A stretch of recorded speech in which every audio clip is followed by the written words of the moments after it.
but overnight it's probably only dropped down to mid sevens. Okay. Wow. Well, at least there's one part of America that's okay. What's up with that tsunami warning stuff? I seen that they I guess Russia had a earthquake or something or close to the water off Alaska. Yeah, they had a 8.8 earthquake yesterday afternoon. That's a big Triggered a one. triggered a tsunami warning for the whole West Coast, and that from Alaska all the way down. They said it was gonna hit like it just after 1 o'clock this morning, bro. There are a bunch of surfers and all that. We're all sitting out there at the pier waiting for it. Waiting for a tsunami, and they talking about how people be getting swept away. That's crazy. That's absolute madness. It is what it is. Um, Bro, what's going on? What happened out there the other day, man? so I don't understand how that guy, with all the security we got now, still got in the elevator, got up to the 30th floor. bruh, I'm gonna tell y'all the truth, man.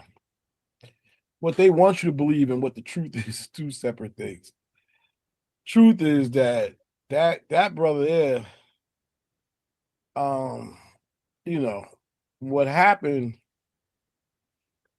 is that they're saying that he's a guy that had, because it was in the NFL building,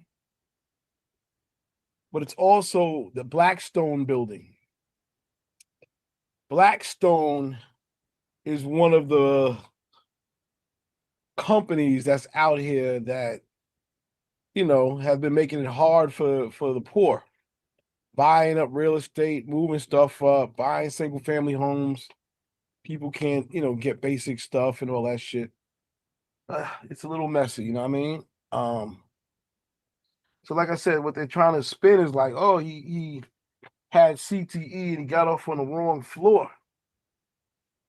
But in the reality, what I think happened is that he was pissed. And I think he did his research and went up there to their building, got off on the floor, and he killed like the CEO of the company. And that to me, that's not a random thing. He wasn't trying to get off on the NFL floor. I think he was intentionally trying to kill the CEO, and he did. And he did. So again, we live in a world of spin, but the reality is that he didn't kill anybody from the NFL offices. He only killed people from Blackstone, and rest in peace, there was a cop that was killed, a brother that was murdered. So I don't think, I think they're spinning the story because they don't want this to become a trend. You had it happen with United Healthcare CEO in Manhattan. Now this, it's, and again, when the story came out, my thing about media and news and everything, you're starting to see how much we get lied to. And I mean, we're starting to see how much we get lied to. So what I ask myself, and again, I ask everybody, what feels right? Because they say who feels it knows it. So you have to sort of like listen to yourself sometimes about things, because if it smells funny and it don't add up, 9 times out of 10, it ain't adding up. So that's about all I can say about that, unfortunately, man. So I mean, hey, listen, the floor is open for these conversations. I mean, this is just what I've gathered. Head rush, do your thing.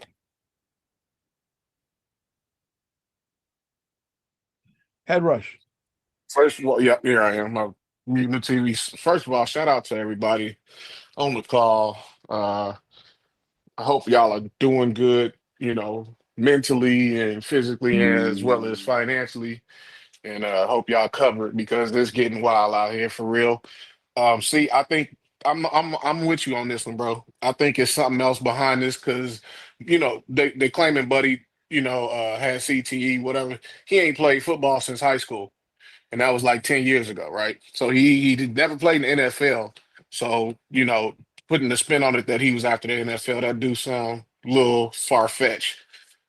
But as far as the way people are acting out, bro, I think I kind of feel like this started with the Cash App CEO, and then it just kind of started getting, a little bit crazier as time progressed.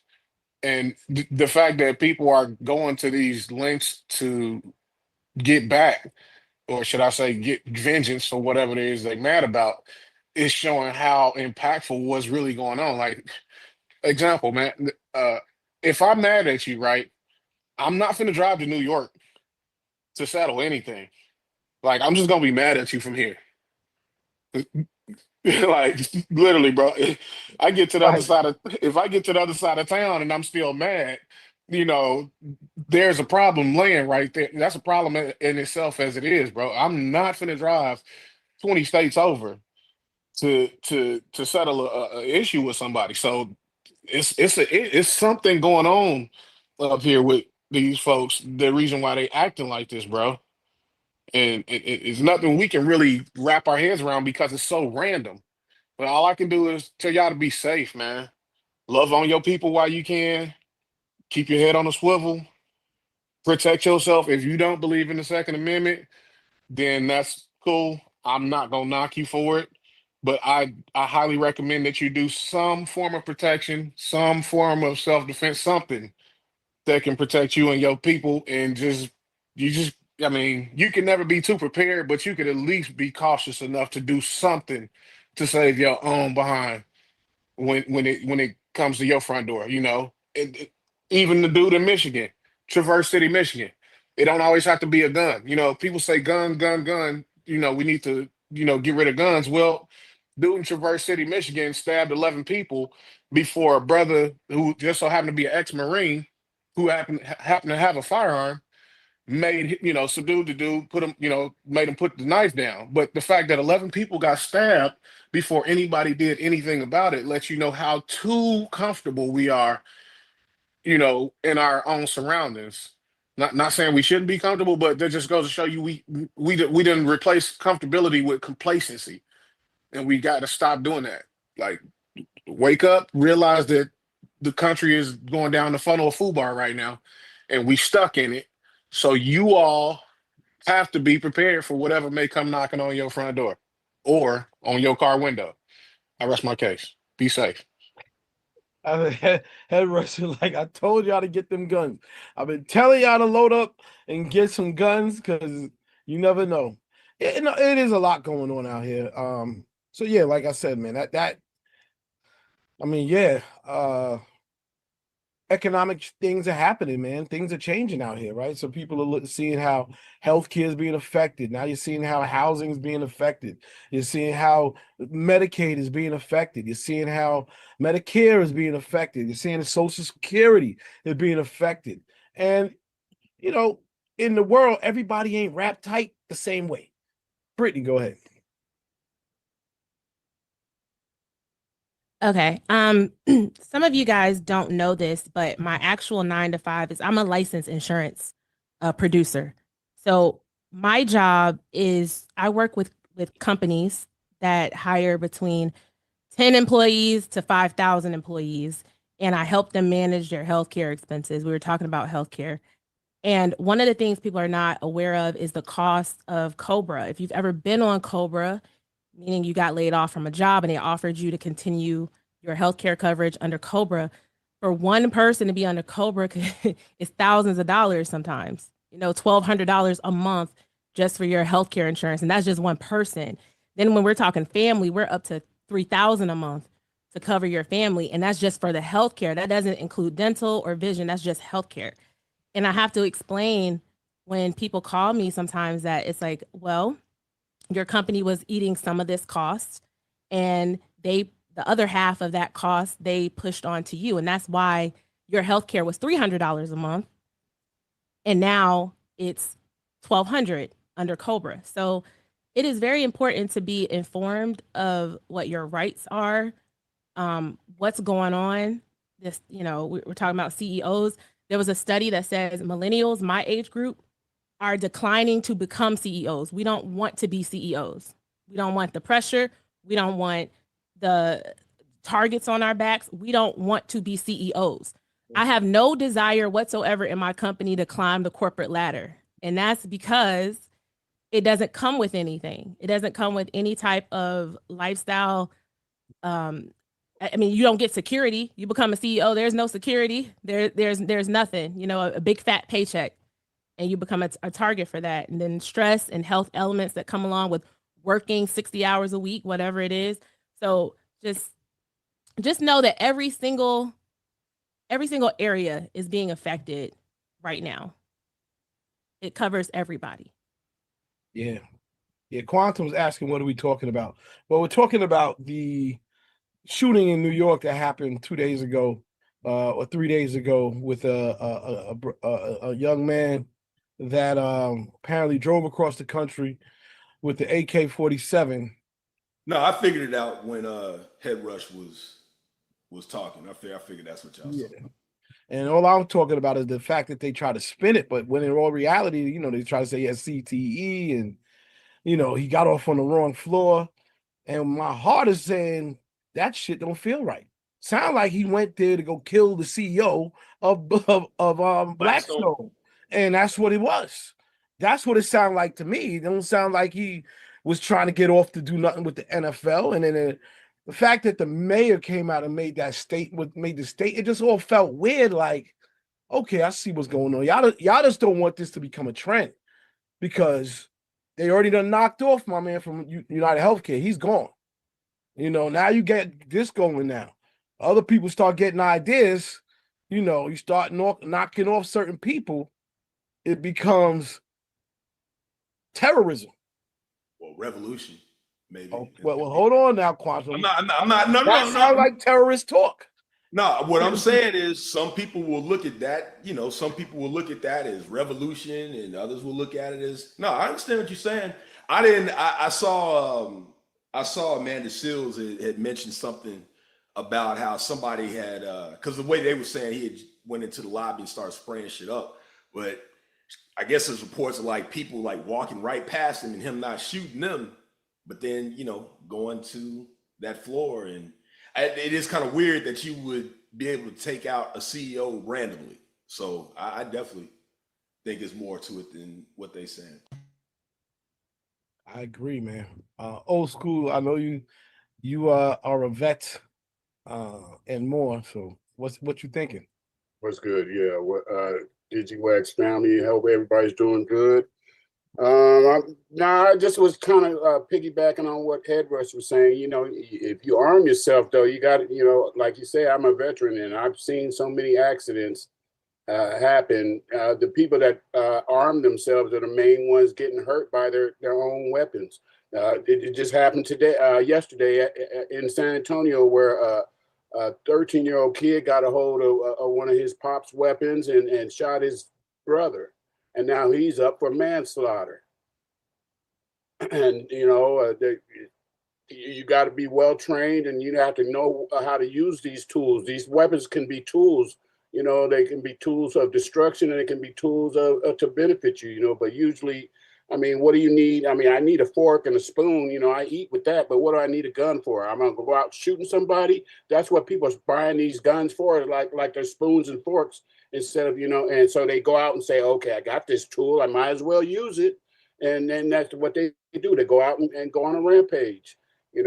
Something's got to be done about that too, but I don't see what can be done about it. Like you say, get armed, but a bullet is not a shield. It's a weapon. It's not a protection. It's an offensive weapon. People got to realize that. We need to start making shields and force fields and wearing bulletproof vests. That's what we need to be doing. But anyway, that's my comment on it. I like the shield idea. I'll say that. Raymond, go ahead, brother. Yeah, no, I just was going to tell you, what's up, everybody? I hope everybody's good. I was just going to touch on the healthcare thing Brittany was talking about, because, my lady, she worked for, paralegal for the state. And you talk about what happened in New York, you talk about the dude who got hit at the healthcare. So out here for civilians, you know, we going crazy on healthcare coverage and all whatever. So like take for instance the cat who took down the healthcare dude. He's gonna get better healthcare in prison than he will out here in these streets. You know what I mean? Um, and it's just crazy because you know all the rights and you know everything for prisoners. You know everybody's fought for the civil rights. And listen, I'm not against it. You know what I mean? But like for people outside who are struggling, going back to what Brittany's talking about with the Cobra and all that type of shit. You know what I mean? And the cost to house an inmate now has gone up because it used to be like 32 G's a year for our taxes to house an inmate, and it's now gone up to like 42, 44,000 coming out our taxes to actually house a prisoner. You know what I'm saying? And it's just nuts. You know what I mean? But it's just wild when you think about the concept of that. And like I said, I trip out because I get the convo from wifey from the inside looking out rather than all of us on the outside looking in. And just the idea that so this cat who went and commit this crime, who was upset about healthcare or getting denied, whatever, is now going to go get better healthcare coverage behind bars. And it's nuts. You know what I'm saying? What's up, Israel? Yeah, so as on the outside, on the inside looking in, the person that's been in prison, probably spent the most time in prison. I don't know, I heard too many people on this call, but like, so actually the cost of housing a prisoner in California is $132,000 a year.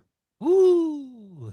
And so when you think about and talking about the shield, if there's something event like this happens, if we're in a location and somebody wants to come in there and shoot it up, police can't stop that. If you have enough time to call a police officer, you're not really in danger.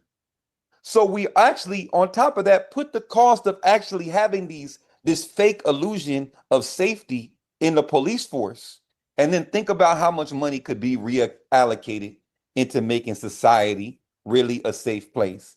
And I would say that the healthcare in prison is terrible. Like actually got, you know, they don't really fix your teeth. They just pull your teeth. They don't really give you no pain relievers, but they overcharge. And there's private institutions that are making a bunch of money, just like with our hospital system, making a bunch of money off of other people's fear and other people's belief in these systems.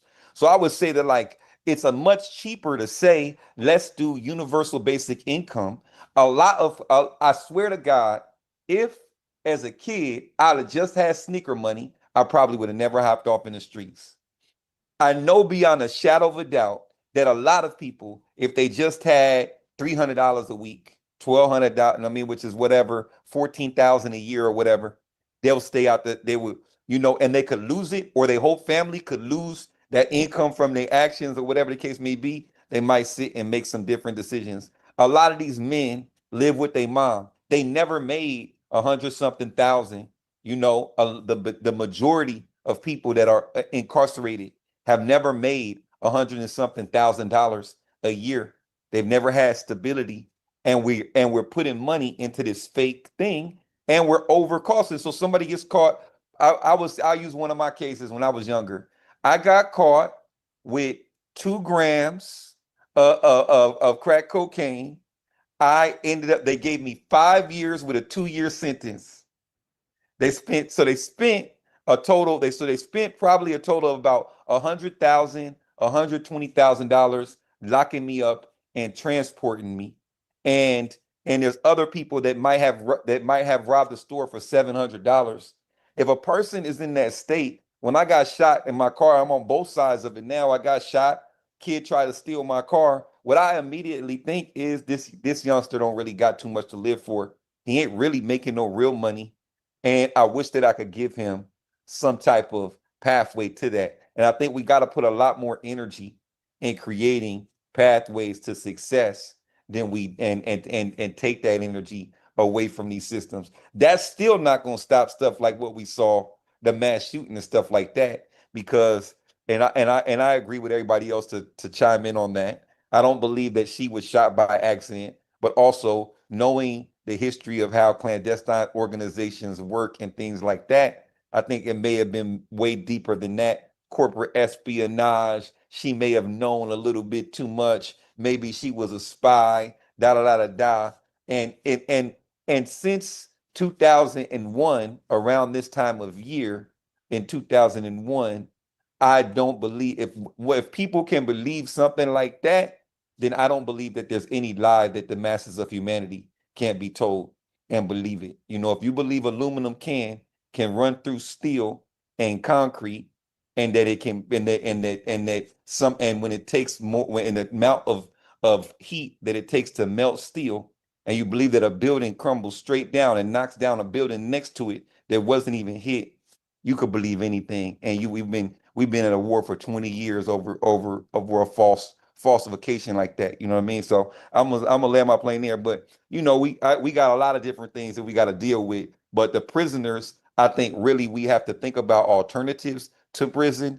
I'm a prison abolitionist, and I believe we should think about alternative to prison. And if it's enough to lock up somebody for life, then maybe we just kill them. You know what I mean? And we get some islands for people that we want to put somewhere, and we have them just stuck somewhere figuring it out. All right, we'll pause on that though. That's a deep thought. Go ahead. What you gonna say? See, that's a deep thought right there. It's gonna be Thug Island instead of Love Island. You know what I'm saying? Peep Game, y'all do music Wednesday. Good to see y'all. Missed y'all last week. New Tyler the Creator, Ring Ring Ring. He got a couple on there in that vibe. You know what I mean? It's crazy because he's still actually touring on the Chromacopia tour. But like kind of dropped that one out of nowhere. I noticed we didn't. Well, at least I talked to C. Y'all didn't really touch on that project last week, so I wanted to bring that one. That one sounds good on the big speakers too. It's a cool little vibe. Almost like some Jackson 5 vibe in there. I don't know if anybody picked up on that. You know what I'm saying? But the project is not bad. The project is not bad. You know what I mean? So, what's up, Miss Britt? Sorry, I was on mute. I listened to it, and like, although Tyler is really alternative, I found that there were a couple of tracks, like you mentioned, that where he's trying to bridge, I guess, like he's doing the production sounds like it's a little bit less alternative. And there's some things on there that I think I could really see myself like listening to, because I'm not a huge Tyler the Creator fan. Same here. But what he's done production wise on this project is, from what I hear, is like, okay, I can give this a chance. So what's up, Big Red?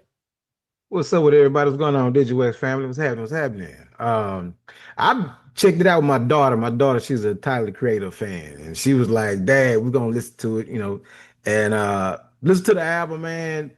Dude got a lot of West Coast funk on that joint, man. I mean, it's slamming, man. I like it. It slaps. You know what I'm saying? So, it's like between my daughter's 14, and we listening to it, and I'm like, he got something for the old, something for the new. You know what I mean? So it's a real versatile album. So I kind of like it. You know what I mean? So he really did his thing with this one. I think, you're gonna see a lot, because even with his album, I gotta make sure I purchase that thing, because it's a clear album, and it's really, really dope. So, and right now, his record sales, album sales, the album is like one of the #1 albums being sold right now in the country. Yeah, he one of the ones he's paid attention to his core fans. You know what I mean? If you remember all the shit that went on with like him and Khaled, when he was beating out Khaled, when Taylor's never been the radio guy. He's never had any slaps on the radio, never had the big, mainstream joints, but he's just paid attention to his core fans and has catered to them his entire career. So, I mean, they come out for him. They come out for him for the tours. I meant to hit you too, see, because he was just out your way, like at a park or something like that. So he did like a stop at a park, aside from the Chromacopia date. You know what I mean? Kind of just a little pop out. Shoot, I wish I'd have known. My daughter's just like Red, man. My daughter made me listen to it. I was like, oh my goodness. But it started with Chromacopia, and I thought it was like, all right, I can deal with this. And then this new project, pretty good. I'm not mad. I'm becoming a fan slowly. I didn't start out as one. I'll be very honest about it. I thought it was trash, but he's earning my respect. Yeah, just different from the jump, but I respected the more as he's growing, because he still don't care to do the mainstream thing. He just does what he wants to do. You know what I mean? So, like I said, I think as he's getting older, some of that music is appealing to us a little bit more. You know what I mean? Versus, I think when he first dropped, it was like, yeah, that shit's way left. You know what I'm saying? But as he's getting older, I think he's tapping into some other shit that I think appeals to us. What's up, Israel?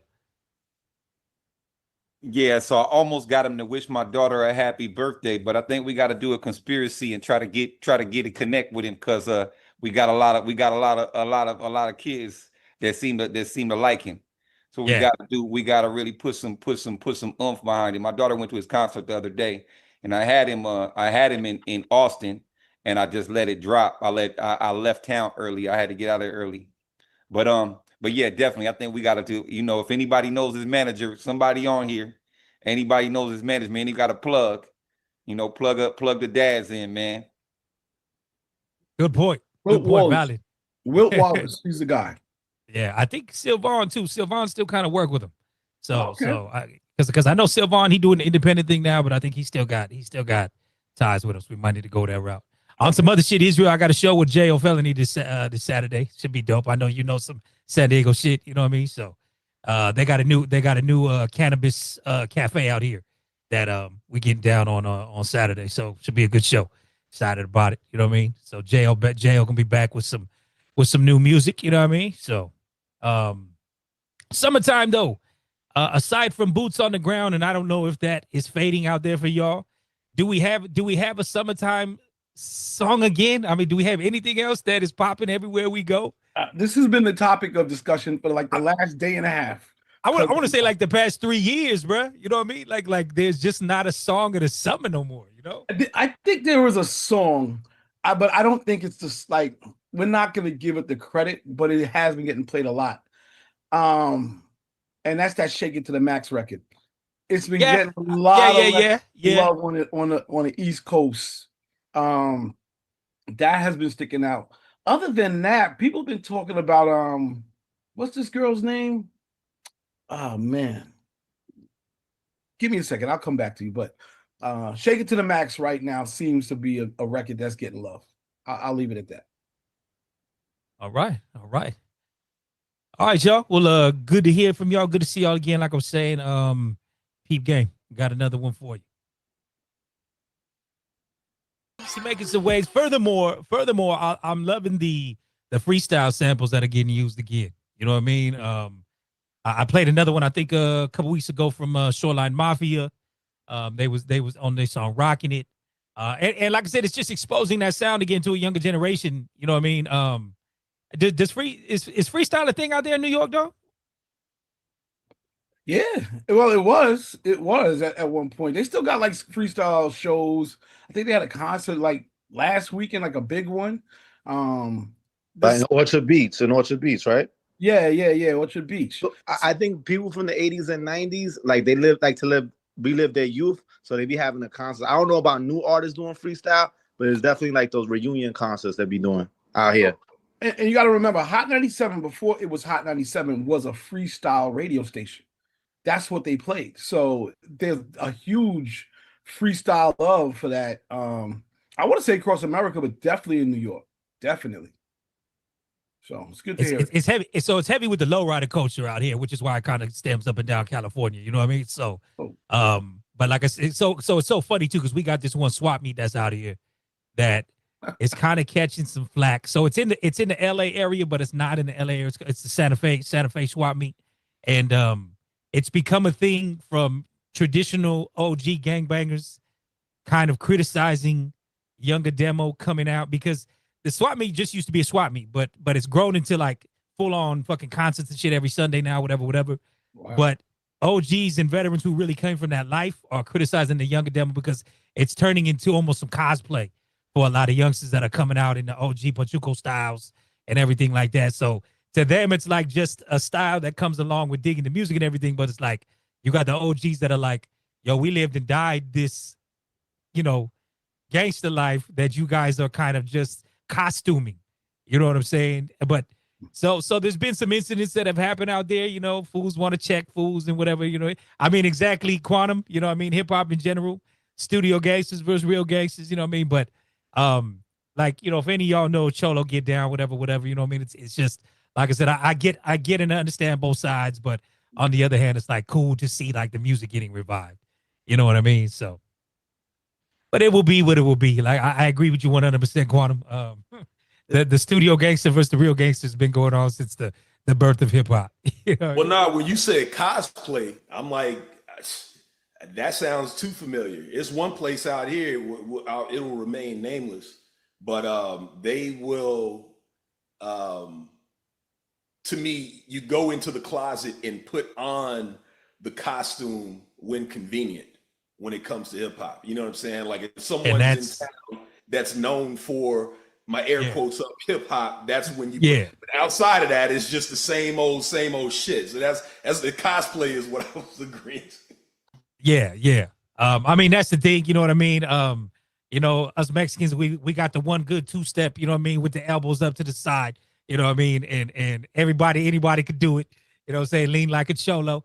But again, going back to what you said, you know, a little bit of the cosplay where like people dressing up like that for the Sunday to go, I guess, you know, and it's funny because I've listened to the youngsters talk about it. And they're like, you know, we just want to be a part of the culture, whatever. But it's like, when you leave though, like, you know, you're not banging like that, you know, so it'll be what it'll be. You know what I mean? What up, Red?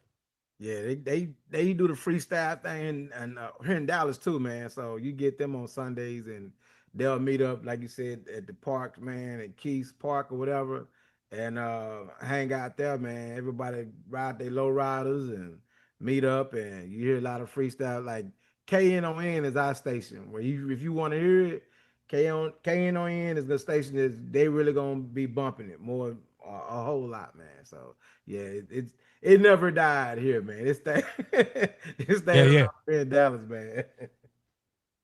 Yeah, I've heard probably about 5 different songs now with all different freestyle samples. So you know, it might just be a wave right now or whatever. But like I said, yeah, I mean, exactly. I don't even think that the younger demo even knows it's a freestyle genre. You know what I mean? But hey, you know, here we are. You know, like I said, whether we granted through the graces of TikTok or whatever, you know, some kind of dope shit is coming out of it. I'll say, you know, is it sticking? That's the question, you know, or we just ride it for summer and that'll be what it'll be. You know, there's a lot of dancers that used to dance out freestyle, so that's why. Yeah. Well, that's why, like I say, so because I was gonna ask C that too, because like along with the lowrider culture, we getting a lot of b-boy shows, b-boy and b-boy girls. Like that's that. I mean, I don't really feel that's ever gone away. Because a lot of the homies that I know that go down heavy in that, they've actually been touring a lot overseas. They've been out of Japan and all that type of stuff for years. Like a lot of them have been a part of like, you know, actually building b-boy, you know, competitions in other countries and all that type of stuff. So that's never gone away. But I just like the b-boy. It's just good to see again. You know, I'll even say graffiti. Graffiti's come back heavy. Graffiti's everywhere again. You know what I mean? So that's becoming another thing. A lot of kids are getting locked up around the graffiti, you know, but some dope artists coming about it, you know, because they bombing the shit out our trolleys, bombing the shit out the trains out here, you know. But it's all new, you know what I mean? Like I said, because graffiti died down there for a while. Like it wasn't, you didn't hardly see nothing. But it's kind of coming back in a major way. I'm excited to hear that. You know, that's dope culture. I mean, I know it's illegal, quote unquote, but that's dope culture. Like that's awesome. They paying for it here in Dallas. They paying for people to put graffiti like in the arts districts. So yeah, that's tight though. That's that. I mean, that's where you can rejoice in it. You know what I mean? And like, you know, but like I said, you know, the rebels inside of it are gonna do what they do because you know they get like there was a big building like in L.A. like a big skyscraper, and everybody's wondering like how the hell it happened, but they literally bombed that thing from the bottom to the top, and I'm talking about like. It was one of these like 30-foot skyscrapers, and they hit the whole thing. Shit was nuts. It was all over the news. You know what I mean? Wow. But I gotta give it to them because they probably was. It had to been an overnight job because you know I don't see how it could have started and people wasn't looking at the building to like we need to watch that building because it literally was like not there and then there. You know. What up, Britt? Y'all on mute again, babe. Sorry, my bad. I'm having one of those days. I just want to change topics real quick because it's breaking news. Allegedly, ESPN has fired Shannon Sharp. I mean, fools be thinking what they dick. That's all it comes down to. I'm not sad about it. Listen, I'm not sad about it. I have been pleasantly not disappointed not having him all over my timeline. You know what I mean? Because there for a minute, he was all over all the time. You know what I mean? It's like, I think we all knew it was kind of coming. ESPN's been going through ESPN's let a lot of people go. They doing new stuff. You know, I ain't mad at not seeing Cam everywhere neither. Cam was heavy on the timeline there for a bit too. You know, so yeah, and then I don't know. He's supposed to be doing this 106 in sports. yeah, you know, with 106 in BET. sports. So I don't know Yeah. how that's. I mean, I don't know how that's gonna go. So I don't know if I want to hear Cam Newton talk about sports. I'm gonna just be honest with you because he's. And this is just my opinion. He left kind of a bad taste in my mouth with his podcast, his Freaky Friday podcast. So it's kind of like I don't know. I don't know if he's trying to get more of his male viewers back, his male viewership, because it started to get real messy. It started to get real catty, almost, in my opinion. But they need to charge $1 million for these podcast mics. Yeah, no, for real. Crazy. I mean, and I think some of these people who've developed some independent grind in that space are realizing it's a different world when you get with a corporate entity. You know what I mean? Because Shannon Sharp got a look on ESPN because he was bubbling independently with his podcast. But you're dealing with a whole new set of rules when you got corporations that are potentially losing advertisement because of your shenanigans that get publicly put out there. You know what I mean? And I mean, it's the same for Cam because Cam was making appearances on First Take and all that type of stuff. But, you know, like I said, corporations will let you know, listen, you going to be conservative and follow these rules with these contracts or you out. For sure. For sure. Yeah. Head What's Rush? up, Head Rush? Welcome back, brother. Yes, sir. Yes, sir. Salute to you. Salute to Brittany and the rest of the team. Cam is actually all right when he's talking about football because when he's talking about experience when he's talking about football. So honestly, I feel like he can stay in that lane as long as he's talking about football, right?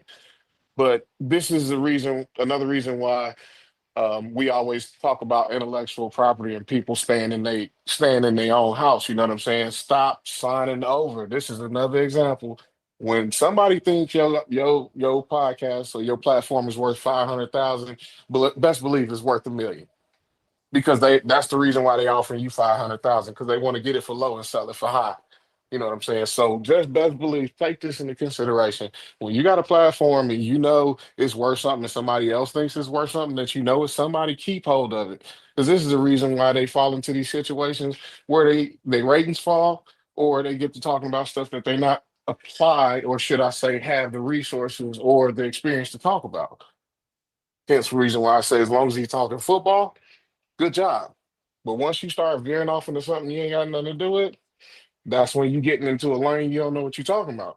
It's time to get back in your lane and do 55. Stay out of everybody else's lane. You feel me? Peace. I rest my mic. 100%. I want to give Peter Rosenberg a shout out because he made a very good point. I think it was just yesterday about how, you know, again, for a lot of us, this is what we do. This is what we have trained ourselves to do. Communications, whatever the case. You know what I mean? I never played a sport professionally, but I played sports. I love my Raiders. I will speak heavy on my Raiders.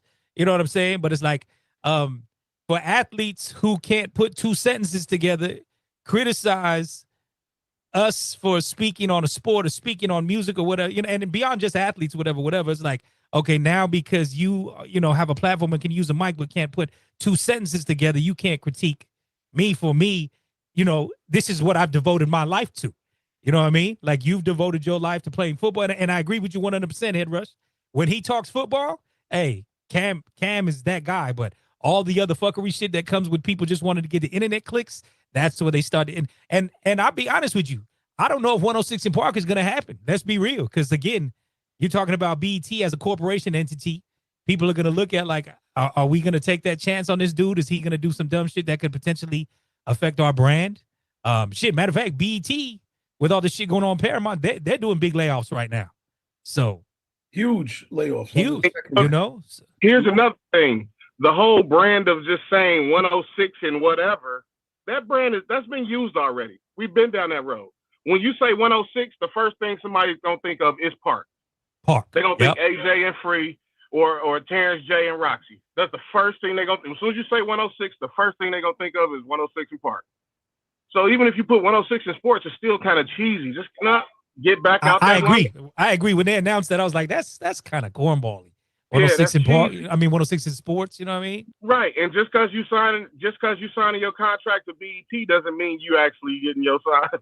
You know, Yeah. that's another conversation. But I rest my mic again. If my eyes are not deceiving me, For sure. we got to check in. We got to check in from somebody that we ain't heard from in a minute. Am my eyes playing tricks on me? Sandy, Bionic, are you there? Are you there for real? No way. Is this are we getting catfished right now? What's going down? Nah, bro. Nah, I'm Put back. your fucking camera on, bro. You know, Let's see. I don't turn no plays on. No, put your camera on. You know, Put your camera on. Man. Put your camera on. I just came back in from outside. Oh, snap. So, yo. But yeah. What up, boy? Ain't nothing, man. Like when we sit back and we talk about these sportscasters, and we gotta compare everything to what we know, which is music, right? And we look at artists and we talk about, oh, the best space is the independent space, but that's not necessarily true for everybody because everybody doesn't have that independent grind in them. But if they get backing, they're willing to put in the work. Or some people get all this backing and blow up, and blow it all up because their lack of work ethic or they do something stupid. That's no different than these sportscaster dudes. You know what I'm saying? It's the same situation. Shannon Sharp, independent, making money doing his thing. Cam, independent, making money doing his thing. But there's another opportunity to get more money. There's another opportunity to branch out. The big thing is we all have to diversify. You can't just make things in one space. You can't concentrate everything in one space, and you have to diversify. And part of diversifying is being put in front of other eyes that these other entities can get you.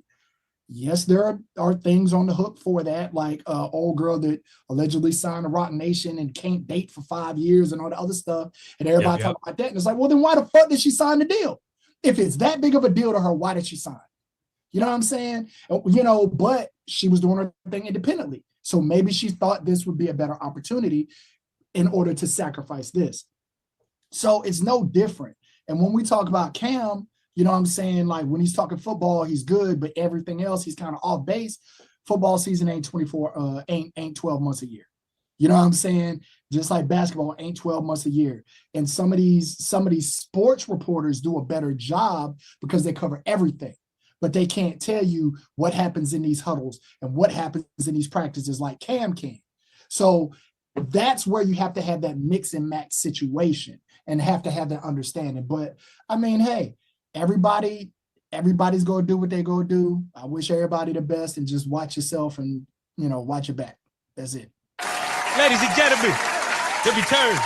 Can we talk about the return of the one and only Sandy Bionic? You know what I'm saying? Good to see you, brother. You know, everybody asks, where's Bionic? Where's Bionic? He's back on the scene. I see you, sir. Good shit, good shit. Head Rush, go ahead. Now, you know it ain't going to be a conversation with Bionic if I don't disagree with something. Yeah. No, but for real, though, good point, bro. But who else would you rather hear talk about on the phone, or should I say on the field or on the court experience other than the people that actually did it? No, like, you're 1,000% right. But those people also have, a lot of those people have biases. A lot of those people, like my favorite person to listen to is Jeff Teague. Exactly. I was going to say, because basketball players do it all year. Jeff, like Steven Jeff Jackson Teague, and them. But the thing is Jeff Teague is funny. Jeff Teague ain't really a hater. Like he's a clown. He's not a hater. He's very educated in the game. He gives big ups to people that you wouldn't even think. Like, but a lot of these guys are haters, or a lot of these guys forget certain situations. And I've even heard Cam say some ignorant shit like, dude, what? Seriously? You know, so, you know, it is what it is. But it goes back to the combo that, like, you know, like I love listening to Kevin Garnett and Paul Pierce. Like Kevin Garnett, I think it's dope, but somehow, some way, the convo will go about dating, or it'll go about, you know, whatever. And it's like, I don't want to hear you talk about dating. You know what I mean? Like, can we just keep it what you know? I mean, granted, whatever you know, another thing, but it's just like, that's where like the fuckery comes into place, and you're like, I think another part of that too, though, liking it to music. Everybody don't need an album. Just put out an EP. And I think these guys with these 3-hour podcasts, they got to fill the time. Just do it for an hour, bro. Do it for 90 minutes. Yeah, no, 100%. 100%. You got Yep, yep. 3 hours. Then it goes into all the extracurricular BS. Like, let's streamline it. And if you don't get to talk about it, like, not around the horn. Is it around the horn?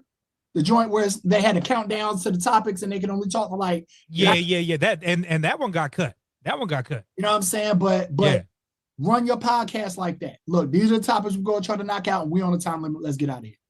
Yep. What's up, Miss Cherry? Okay, real quick, because I got to fact check Bionic. How you doing though? How you doing? You good? I'm great. Okay. Arya Starr is the person that you were talking about, the 23-year-old Afrobeat artist that signed to Rock Nation. She did shut down the rumors that there was a 5-year, she couldn't date for 5 years as part of her contract. She said that that's not true. She is only 23 though. So if she did decide to not date for 5 years, that wouldn't even be a problem because the dating pool has piss and Hennessy in it. The second part of the thing that I wanted to also point out is that Tweet just signed a deal with a label. So it's even, stars that have been around for a long time that maybe have tried the independent lane and decided it's not for them. Just like it's really, when you go independent, it's like you're like a small business. You're an entrepreneur because your hustle, you are 100% responsible for all of your booking, all of your venues, your costumes, your hair, your makeup. You are the entrepreneur in that situation. You're not depending on a label. And so sometimes people, they still want to make music and the funds run out and they have to sign deals. But I just wanted to fact check you on that part that you said. I appreciate it. I'm just going off of what I keep hearing everybody complain about. And I'm like, what business is it of yours anyway? If she signed it, she signed it. Yeah. Again, even if that was in a contract, I mean, she's 23 years old. You know what I mean? It might even work in her favor to not date and focus on her music, but it's not in her contract. Okay. Yeah. Appreciate it. I thought Brittany was going to bring up the news. Gilbert Arenas just got arrested. I don't want to talk about him. He not even worth me. Go ahead, Quantum. Yeah, thanks, Brittany. Jeez, goodness You're welcome. gracious. You're welcome. Seabass in the building. We got pressure on Gilbert, but now he got arrested for supposed illegal gambling at his home as we was on the call. That's why. Oh, it wasn't prostitution? Oh, sorry. Go ahead. I mean, the federal indictment says you'll have to read it, but clearly Brittany might know something we don't know. No, you got to ask him. He getting personal. You got to ask him. He like to get deals overseas, is what I understand. He like to get it for cheap. Hey, Dave Chappelle own a brothel in the Philippines. Holla. You definitely need to check that out if you've yet to do so. But shouts to Jid, yo. Jid is here. Someone, and I know this might sound far-fetched. Someone had the nerve to say he would be this modern era of Andre 3000. And, well, they said him and Earth Gang. They said him and Earth Gang. They kind of had that influence from Outkast. Yeah. You know what I mean? But on a flow level, you could almost kind of hear it. Shout out Boogie in the building. We ain't seen you in a minute, brother. You know what I mean? Hey, what's going on, man? I know it's been a while. Been grinding. That's right. What you think, Mr. Sandy? I'm still in awe that Bionic is back with us. What's cracking? I enjoyed the album. I listened to the album. I enjoyed the album. And there's been a lot of good music coming out the past few weeks. A lot of solid albums. We had Tyler last week, and there was a few other albums that last week and the week before. But the producer side of me is upset. And I'm only upset because don't remind us. No. Of you on the call before, please. No, I'm only upset because like the track you just played, 4-bar loop, top to bottom for 3 minutes. No bass line, no things cutting in and out. All the complaints that all these up and coming indie artists complain about when you're trying to sell stuff and you're trying to pitch your. Did we lose you, G? Pitch beats to people and all this other stuff. Folks just complain. Well, this just goes to the I thought we lost. Find somebody that rocks with you and just do what you do and meet halfway. You know what I'm saying? We see it with the clips. and a lot of the beats that they pick. And it's just like, yo, have trust, find trust, and kind of back up sometimes. And that's on producer side, and that's on the artist side. Artists sometimes ask for a little too much, just trust producer. Producers sometimes trust the artist. That's why everybody's mad at Timbaland and this whole AI thing and the comment he made with that. Oh yeah, you missed that on that combo. We can't even go there. We can't even go there. But good to see you again, brother. Good to hear. But what's up, Israel? What's going down? Real quick, we got our first guest on. What's happening? Yeah, he landed the plane where I was about to say it. I was about to say, like, really, Alchemist has cracked the code right now, working with these artists, working with Eric. He got the Erykah Badu album. First album in 16 years. The album Life is Good, which this actually reminded me of one of the tracks from Life is Good, which because of Quantum, I listened to that album, and I listened to that album. I drove from Texas to Atlanta, and I listened to that album like 3-4 times all the way back, and was really, really in love with the album. And this song lived up to that same thing. And I think that, a great rap should live off of the actual rappers rather than live off of the beat. And that time I was listening to the flow, Yes. and really listening to the rap, and the beat just happened to accent that. So shout out to Alchemist, man, having a superstar year and blazing the trail and showing people how to do it without all the nonsense. You know what I mean? Yeah, no doubt. I feel like Alchemist, a beat, an Alchemist beat. You know what I mean? But heavy. I agree with that, Helly, with the rap statement right there. I believe our first guest of honor is on the call with us. Is that right, CL? Do we got Miss Palmer? Miss Palmer on with us, making her return from the first time. Is she here? I know. Last time she was logged in through her mama's account, so I don't know if Momager lining her up today. We got her in the building. We got her in the building. All right. So are we going through your account right there, my friend? No. Keke is on the laptop, so she should be getting on right now. All right. Excellent. Well, let's go on and play a joint. We're excited to be here. Yeah, man. Excellent. Glad y'all can make it back. 100%. So let's play a joint real quick while Keke gets that worked out. Check this out, y'all. On both the beats and the bars. Gotta give Hit Boy his props too on getting down behind the mic. But yeah, he is back. And speaking of coming back, we got the one and only Miss Keke Palmer joining us yet again. How we doing? Hey. Welcome How back. y'all doing? We are good. Thank you for giving us a take two. I know we were making sure you wasn't at the grocery store today. You know what I mean? I'm hollering. How y'all doing? We are good. Shout out your stylist. We saw him getting busy there, getting you right. Oh yeah, I'm in Nashville. Yeah. I'm getting ready to do a kind of like a thing over at BMI where I'm gonna sing a couple of songs from the album and just have a little vibe. So we're getting ready for that. Excellent. So that is now in fruition because you were talking about that last time that you joined us. So here we are. You know yes. Yeah. Last time we were in Atlanta, then we just did one in New York. So we've been making our rounds. Beautiful. We're looking beautiful as ever. Congratulations as always on everything. It's weird because you got a lot going on with the music, the movies. You got this new thing popping out with Eddie Murphy, Pete Davidson. I know you've been making the rounds on that as well. Yes. We just had the premiere. Yeah, please. Oh, you did just have the premiere. That's what we just had the premiere like 2 days ago. So that was really cool. I mean, we did press for it, had a junket day. It's always dope being with Eddie. Sometimes I can't even believe that we did, that I was doing a movie with him. And also I got a record on there from my Diva Girl project at the end of the movie. So that's dope. Shout out to Tim Story for putting that in there too. That's why I think it's very dope when you're multifaceted like yourself, because you can be in the movie, have music in the movie, you know what I mean? Yes. Write some songs for the movie, you know what I mean? Like the list goes on and on. Yes, while I was just watching somebody had a meme of Carmen. You remember Carmen with Beyonce and Mekhi Phifer? I'm like, we need to run that back. We were talking about all the dope music that has been coming out as of late. Yeah. You've been listening to anything that's caught your ear? Because I saw you vibing the Hit Boy right there. Yeah, I really love the new Mariah Carey record with Shinsia and Kehlani. In general, I become a real big fan of Shinsia as well. I liked her the Shake It to the Max. I think she's really dope. I like her sound and what she's bringing. You know what I'm saying? When we thinking about female voices and just variety, so I really been liking her. But that new Mariah joint is fire. I know my girl. I think my girl Felicia wrote that.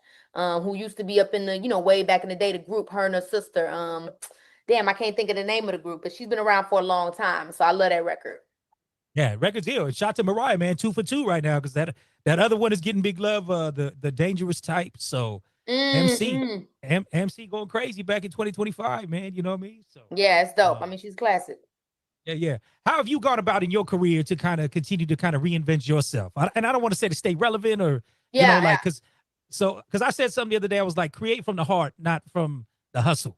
You know what I mean? So I think people get caught in the wind of doing what works. So how do you stay creatively motivated?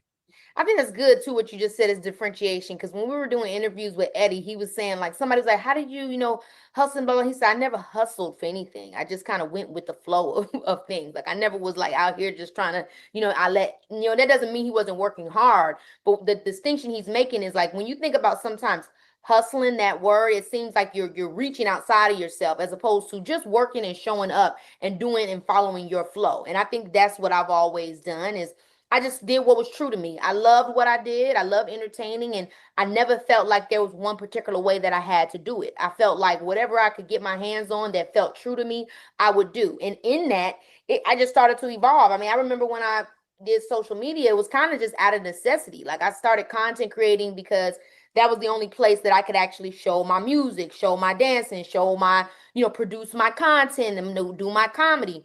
And then before I knew it, it became a career for not just me, but for a lot of people, where it's like content creation became an actual another avenue of mediums within entertainment. That wasn't anything that I was, trying to do.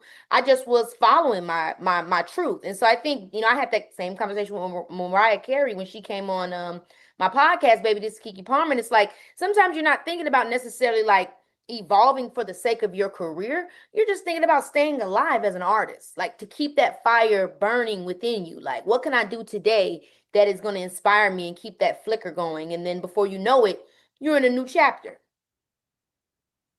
Yeah, I think we all need to hear that. You know what I mean? I think a lot of us, whether it's the pivots or whether it's, like you said, just to keep the creative fire going, you know what I mean? And you're very lucky and very fortunate because, like I said, you do it in a lot of avenues, whether it's hosting, whether it's music, whether it's movies. Is there anything in entertainment that you haven't touched on that you like, man, I want to do that or I want to give that a try? I think I just want to continue to create infrastructures for other people like myself. You know what I'm saying? I think I'm moving definitely into a phase of more behind the scenes work. You know what I mean? Like I'm going to always perform and entertain. I mean, I've been doing it for over 20 years. That's like, that's the first love of my life. But I also want to be able to create something that's going to last besides me. Like, it's not just about me, Keke Palmer, but it's about what I can use my platform as a launching pad for others, So I started Key TV Network. We produce content, scripted and unscripted. It's on YouTube, Key TV Network. And so, yeah, that's kind of what I'm also working towards in this next chapter of my career is not just solely me and what I'm doing with my brand, but the brands that I can help develop as I develop my own. That's beautiful. That's beautiful. Paying it forward 100%, man. Much respect. So I know we got everybody who wants to ask questions, but I know we're on limited time with you. So I want to make sure we play this song one more time that we've got you back on the call. If people weren't on the call before, give us a little breakdown, 125 degrees. Yeah, 125 degrees. I mean, it's from the Just Keke album. This is like the album kind of is very much so like a story. It tracks the falling in love, the breakout, and the resolution. And so this is kind of when you entering the beginning of the story, when you're falling in love and everything is all hot and spicy and 125 degrees. So. Hot and spicy, 125 degrees. Check it out, y'all. One more time, Miss Keke Palmer with us today. Hot and spicy like it's 125 degrees. It says. Yes, clap. Yo, thank you for claps. Thank you for taking the time with us again today, Real Spill, man. We know you be with the highs of the highs. So thank you for rocking with the little folks right here. You know what I'm saying? 100%. Mr. Quantum checking in from Houston. What's happening? No, I just had a real quick question. You were talking about roles, and I was just wondering, I was going to ask you this the last time you were here. Have you ever been tapped to play Whitney Houston or audition for a Whitney Houston role? I never auditioned for the one that really, where it was about Whitney, like the name, but there was a project that I think was supposed to be kind of about Whitney that I auditioned for years ago. Obviously didn't get the role, but yeah, there's never been anything else outside of that, you know what I'm saying? But I mean, it's dope when people mention that I, give them a similar energy or anything like that, because I always looked up to Whitney, I mean, who didn't? Okay, so you have gotten that before then. Yeah, I got it. Okay, because you do have that, yeah. Okay. Appreciate it though. Thank you. Miss Cherry, what we got? Hey, Keke. Hey. How are you? I'm good. How are you doing? Good. So I want to talk about the album because the way that it's set up, Act 1, Act 2, Act 3, I was really intrigued with that because you gave us references to Moesha, Sex in the City, and Living Single.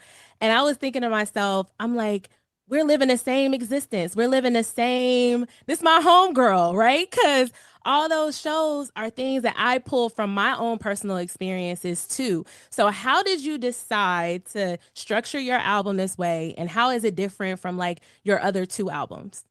Yeah, I think with Big Boss, that was kind of, and even before Big Boss, when I did the Lauren EP, then Big Boss, like I feel like that was when I started to really hone into how I wanted to, tell my story as an artist, like and how I would want to package my music. I think a lot of times, especially for me, like I grew up in a traditional time where everything was very boxed off. This is how you have to be an artist. This is how you have to be an actor. This is, X, Y, and Z. But I've always kind of blurred the lines of all of that. And so I think at that point when I did the Lauren EP and then Big Boss, I was kind of like, this is the way a Keke Palmer album goes. This is the way a Keke Palmer project looks. And I just have continued to lean in since then. And so with Just Keke, it's another way to, again, put it in a story. I see everything in a story. Everything is a narrative for me. It all flows to something, a conversation that I'm having with myself. And the references that I used in this were just, my love, showing again my love and my influences for my generation. As a millennial, Amanda Bynes with the way that we open the show, and I'm doing a late night show, SNL, sketch. Using the concept of a sketch show to get us in the window of the story of the music. Referencing those strong Black pop stars, because as somebody as a Black artist that's representing on a stage, I think, those are the references I pull from, because those women, we saw them experience and endure so much and still hold their head high and still be just powerful and amazing and important representation to the culture. So those are references that I wanted to really, show a nod to and everything like that. Okay, well, thank you so much. And I see that you are a Love Island girl like me. Are we expecting any more collaboration with any of the Love Island contestants? Do you have any more interviews with any of them? Yeah, we do. We actually have another interview with Nick and Taylor that should be coming out soon. Okay, I'll make sure to tune into that. Thank you, Keke. Thank you. Love Island has gone crazy. Love Island have gone crazy. And I was a Love Island fan way back when, like back in the day. And now it's like, woo! Yo, the international Love Island don't be nuts. I don't know if you see. The UK is everything. The UK is where it all began, honey. Sierra, what's cracking, brother? What up? Shout out to you, Keke, again for pulling up. Nothing but love. I had this quick thing. Well, two things. One is DJ packs and music, and shout out to all the DJs that are on here, making sure that happens, because I know Walter's on here, so shout out to you, Walter. But bigger than that, and with all your travels, all the things you've done, has there ever been a time where a DJ just showed you love out of nowhere on your music, and you had a moment? Is there a time when a DJ just said, you know what, let me just blow you up in the club, at a barbecue, in a spot, and just showed you some superb love that you felt? Yeah, that has happened. It happens a few times, but the one I remember the most recently, first of all, when I was just out in LA, DJ social stuff, they were showing me love. But when I was at this small club in Savannah, Georgia, actually. In Savannah, Georgia, and I went to this little club spot, And not only did he play my song, but he played an old cut, like it was this record I did, Wind Up. Sean Garrett did, I penned it. We did that record together with Quavo. And all of a sudden, I'm just hearing, pull up. Uber came to get me. Flash bulbs everywhere. Paparazzi sick me. I'm like, yo, this is Wind Up. You know what I mean? I remember being like, yo, that's dope. That's so dope. Because I didn't even know he knew I was up in there. You know what I mean? Because I kind of came in on a very low key tip. And man, he just started blowing up the spot, playing the record, and that was a real dope moment. Awesome. Well, thank you. Shout out to you again. I'm gonna pass the mic. Cool. I want to take a question from the chat coming from Shayla Marie, coming out of Chicago. She said, what words of encouragement or advice would you give to young women who want to be multifaceted like yourself? You just got to do it. And what I mean by do it is like invest in all those different ideas. You know what I mean? Like literally, like if you want to do acting, find a theater or audition for a part or produce your own content. If you want to do music, take the money you make it from your day job and put it into, going to the studio at night. If it's modeling, take your pictures. I think a big thing for me when it comes to being multifaceted is like, it's just entrepreneurialism. It's just literally putting your money where your mouth is. It's working a few jobs. My mom used to say back in the day, robbing Peter to pay Paul. Like sometimes we got to work a bunch of different jobs so we can have that extra cash because we need that income to invest in ourselves. So do what you got to do, but like, just do it. That's the biggest thing is do it. There's been a lot of times where I've invested in myself and people thought it was crazy or it made no sense, but everything ended up becoming worth it in the end because one thing begot another thing begot another thing. Beautiful. And just real quick, CL, just to let you know, we got Keke until 4:35. We was able to get 5 more minutes, but this is going amazing. Walter, you're a scholar. A scholar and a gentleman. Yes. You know what I mean? Mr. Israel, what you got? Yeah, enjoyed the song. Glad to have you on the call. So I know you're famous for being, you actually brought up Key TV, and I know you're famous for being frugal and putting your money in the right places and things like that. And so I'm like, have you started a fund? Are you invested in any funds? Have you ever invested in technology? Is there an app idea that you have or anything like that? Is there anything like that going on with you? It's always been a dream, but it obviously takes a lot of money. And so because I'm frugal and because I be wanting to keep the ship rolling, my investments are very calculated. Like with Key TV, we invested over $2 million before we even got any sponsorships from outside collaborators. That's all of, that's just under the Keke Palmer company, our personal investment. So that's the kind of biggest one that I did, outside of obviously the one that I've done for my own company.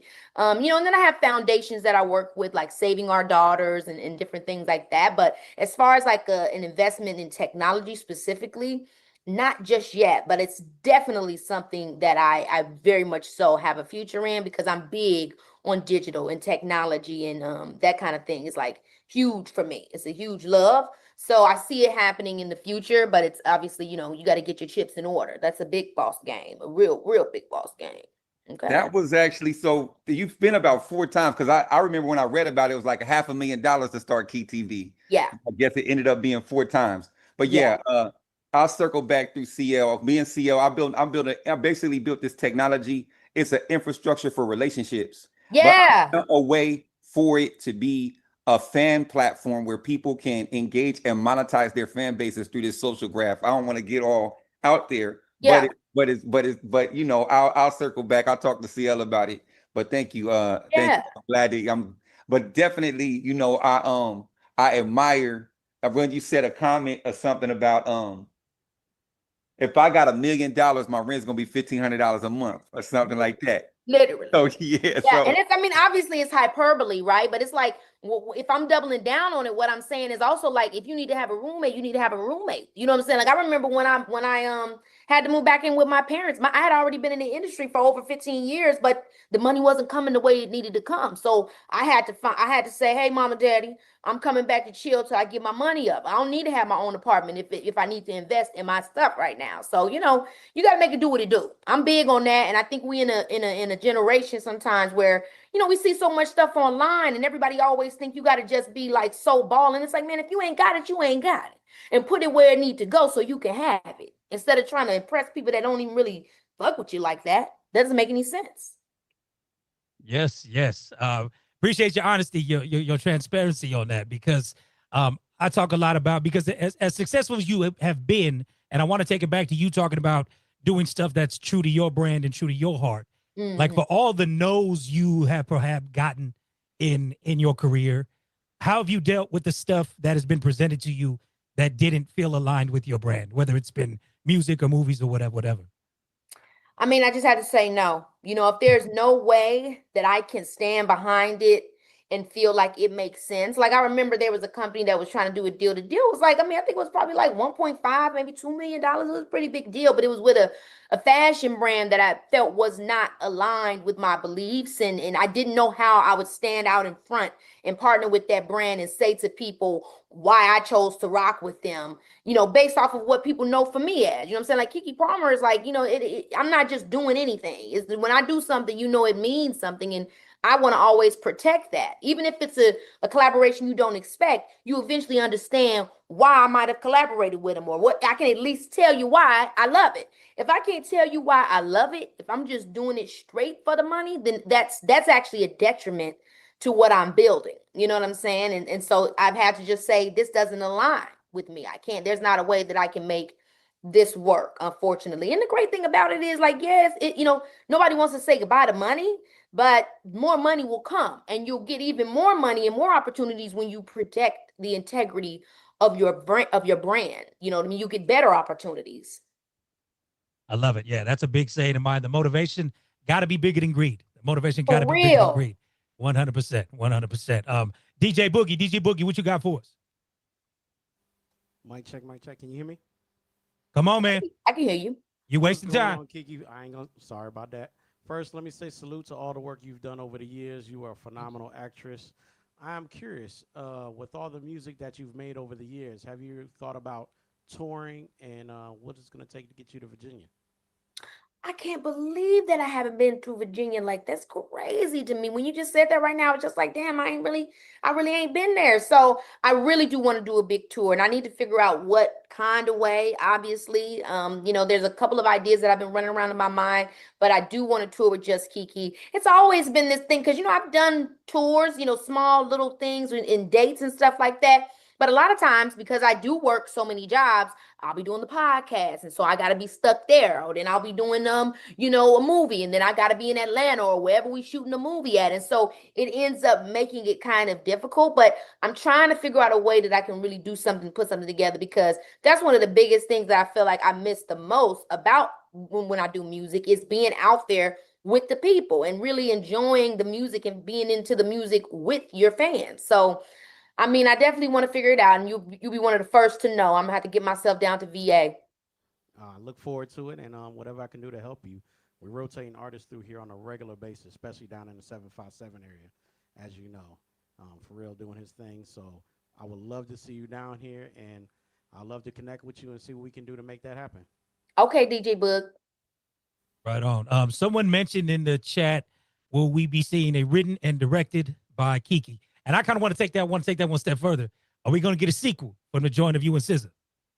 You are getting a sequel, actually. That one's already in the making for one of them days. Yeah, that's happening. We're actually trying to, I don't know how soon I'm going to get the script, but I know they're already trying to film it top of 2026. That's how quick that turnaround was. I can't even believe that. So thank you, you know, for watching it and supporting that one. Very excited for 2. And then, yeah, I mean, that's definitely going to happen. You know, written and directed. When you're acting and directing is really tough. So if I direct something again, I don't necessarily want to be in it, because it's hard to, like, you know, you're directing other people and then you're trying to remember yourself as an actor. Sometimes it can be a bit much, but I definitely want to do more directing and definitely want to do more writing. The thing, I just need to sit down and put the pen to paper, because, child, my ideas, I be having idea after idea after idea. Okay, my sister and I trying to be like Charlie Murphy and Eddie. You understand me? That's right. Well, listen, I know we got to So let you really, go. yeah, we got Walter, one more. We got one more we can take, and then we got to jump off. Okay, really, I was just going to ask, because I know we got some representatives actually in Nashville. So is there an opportunity for people to pull up to the event tonight? Oh, that's a good question. Can they pull up? Yeah. Yeah. Yeah. They Hey, said yeah. CL. Hey, have them text me, CL. Okay. All right, no doubt. All right. That's awesome. Well, I guess I'll be seeing some of y'all there. That's what's up. That's what's Be a up. Well, good listen, time. thank you for joining us again. Thank you for being a pro, Keke. Straight up, you know what I mean. We appreciate you coming back from the first time, and you know, this is a testament to your authenticity, man, and your integrity. So much respect from all the DJs right here. You know, Much you got our respect. support. We'll be looking for all the movies, and just much love and much respect to you. Go kill it tonight, and you know, we're gonna be looking out for more music, more stuff to come. So Thank you much so love much. to you. Let this not be the last time. Y'all know, holla at your girl. Hey, Come one on, last come thing. on. We here. One last thing. We need Oh. those drops. We need some drops. Okay. We need some generic drops because that will help everybody carry the music. So shout out to all the DJs in here. Let's do it. Talk to Let me know. Walter, get a couple drops, and you're good. Okay. Let me know what to say. Should I just say, hey, Keke, any idea?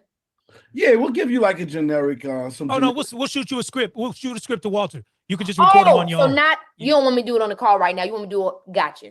Yeah. I'm thinking you about to record it right now. I'm like, I'm ready to go. Okay. Oh well, if you're ready to go, if you're ready to go, we could do it. You could just give us this is Keke Palmer, and I'm rocking with all the DJs right here with Digiwaxx and New Music Wednesday. With Digiwaxx and New Music Wednesday. That is it. Hey, what's up? You know, it's your girl Keke Palmer, and I'm rocking right now with all the DJs. It's Digiwaxx on New Music Wednesday. Did I say that right? Boom. One take Jake, baby. That's why you a pro. One take Jake. You know what I mean? That's right, Keke. Thank you so much. Obviously, if you need anything else, send it to Walter. I'll do it. No problem. Okay. All right. Thank you, guys. Take care, y'all. I'll let you go. Bye-bye. Bless up. Bye-bye. Push. Jane Hancock, Black Tovin, a slapper. I dropped that one this past week, and that one sound good on the big speakers as well. Shouts out to Quantum putting that one in there. You know what I mean? Shouts out to Keke Palmer. You know what I mean? That's professional shit right there. You know, like I said, we've had a lot of people on this call over the years, and I think you all know when things get cringed and we're like, would this motherfucker not smoke weed before the interview? You know, just something, you know what I mean? So shouts to professionalism. Let's give props to that 100%.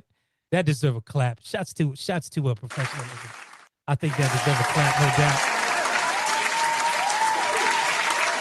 Yeah, she get a lot of props for doing that, man, because she definitely did. Yeah, that's what I'm saying. That's dope. I'm more happy she honored her word because she said she was gonna come back, and she did 100%. So shouts to Brooklyn. I believe he's out there in Nashville. Like I said, tap in with CL, see about if you can get you. If anybody else is close to Nashville, want to go to that thing tonight, you can perhaps put in your request, whatever the case may be. Shouts to Boogie. Boogie, you might have wanted to turn up your mic. You was trying to get you sexy on a little bit. You know what I mean? Your mic was a little low. You know what I mean? Man, you know you was trying to get you sexy on Boogie. Don't even front. Man, you know, I was just trying to keep it cool, because she is a little cutie. But I'm just saying, you know. Boogie switched up on everybody. Yeah, real he did. quick. He says, so Keke, tell us, is you gonna be in VA anytime soon? Because I would love to compliment your necessities and whatever I can help. Started using big words and shit, Boogie. What you doing over there? Yo, Boogie is hilarious. Yo, he got the Mac quick. Get the Whatever. Mac in on Keke. I ain't mad. Yo, your mic is still low though, Boogie. I don't know if you can put that up anymore or not. That better? Slightly. It's all good. Well, shoot, shout out to Keke. That was dope. Shouts to Keke. That was dope. What's cracking? What we on with the tsunami, man? You got what's more up? updates? Yeah, let's talk about the tsunami. What's Man. going on over there on the West Coast, man? I don't know. Like I mean, that? I heard it like started in Russia, and it like this earthquake popped in Russia, and for some reason it's like we got the warning yesterday. We ain't seen shit. I feel for the people in Hawaii. They've been asked to evacuate. You know what I mean? So who knows? You know what I mean? What you got, Britt? What you hearing? I got a little bit more information. So it was an 8.8 magnitude earthquake, which is one of the top 10 most, strongest earthquakes ever. I mean, I think that they said since maybe 1970, maybe the 70s. I do know that at one point social media was in an uproar because people were recording themselves trying to leave, trying to go to higher elevation. And Oprah, who owns land out there in Hawaii, had her own private road, which was blocked off, and people were complaining about that. They didn't think that it was right that she didn't let people through. So eventually they did open up that road, and people were able to get through. So thank God for that. I mean, we spent a lot of time bashing, people, but it's also a public safety thing, right? So they were probably waiting to make sure that it was a safe way to evacuate people before they just open up a road. I can't understand their frustration or their desperation because I've never been in that situation, but I do think that we have a responsibility not to pass misinformation along. So that is what I've heard. That's the most updated information I have. Yeah. Also, just to let you know, Japan was ordered to evacuate, not Hawaii. Hawaii and Cali, y'all were downgraded. So they're saying that the waves for y'all could be like, I think they said like 2 feet, but like in Japan, I think it was at, I want to say 8 feet or something like that in terms of tsunami waves. So it was downgraded for Hawaii. 8 feet is a lot that's high, bro. Yeah, but 2 feet for Cali, but I'm saying for Cali and Hawaii, it was like 2 feet, I think. If that. I just tripped furthermore, an earthquake in Russia is affecting water on this side. That's what's going to happen. That's science. And then, they said a volcano had erupted soon after that out there. So I don't know what the fuck going on. Because I know this, man. I'm just once there's talks of war, all of a sudden you start getting earthquakes. Remember in Iran? Okay. I'm so happy you said that because I can tell people, wars are not always fought with guns and bombs. Yeah, I'm not saying that they did that on purpose. I'm not putting that out there. I'm just saying, look how easy it is to cause some type of mass destruction event. Like that is like. Well, remember when that shit went down with Iran, everyone woke up and heard that there was an earthquake in Iran. And then by the end of the day, we saw that it had gotten bombed. Now, I'm not saying that's what's happening over here, but and that HARP shit, man, I don't believe in the Cobra Commander weather machine either, Head Rush. I don't believe that. But you don't think HARP got anything to do with anything? You have to understand, nature is vast. A lot of people, and this is something, and I'm not joking around, but like a lot of people here in Texas, they was, trying to run with the whole theory. We seed in the clouds, and that's what caused the floods here in Kerrville, that old MAGA town. And the thing is, man, nature is so vast. It's like throwing a pebble in water. Like you would have to do so much to manipulate something on a grand scale like that. We don't. The possibilities of that are very low, like extremely low. So talk to your local scientists, people, not your local timeline. I go to the barbershop, get my news. Get it off. Man, you gonna get all the bad information at the barbershop. It's over when you go to the barbershop. You're gonna get the one cousin over there who went to 1 year junior college and said, "Well, when I was a science major, with a D average though." Community college. Oh my goodness, yo. Wild. ACL, how's my mic now? Good? Better? It still sounds here I was. I thought I started a song. Here you go. I had to share off. Rochester. No, he got a dope album though, y'all. A lot of people on that thing. He got another dope song with Marsha Ambrosius. Listen, let's give our vets their flowers, yo. Ain't nobody missing.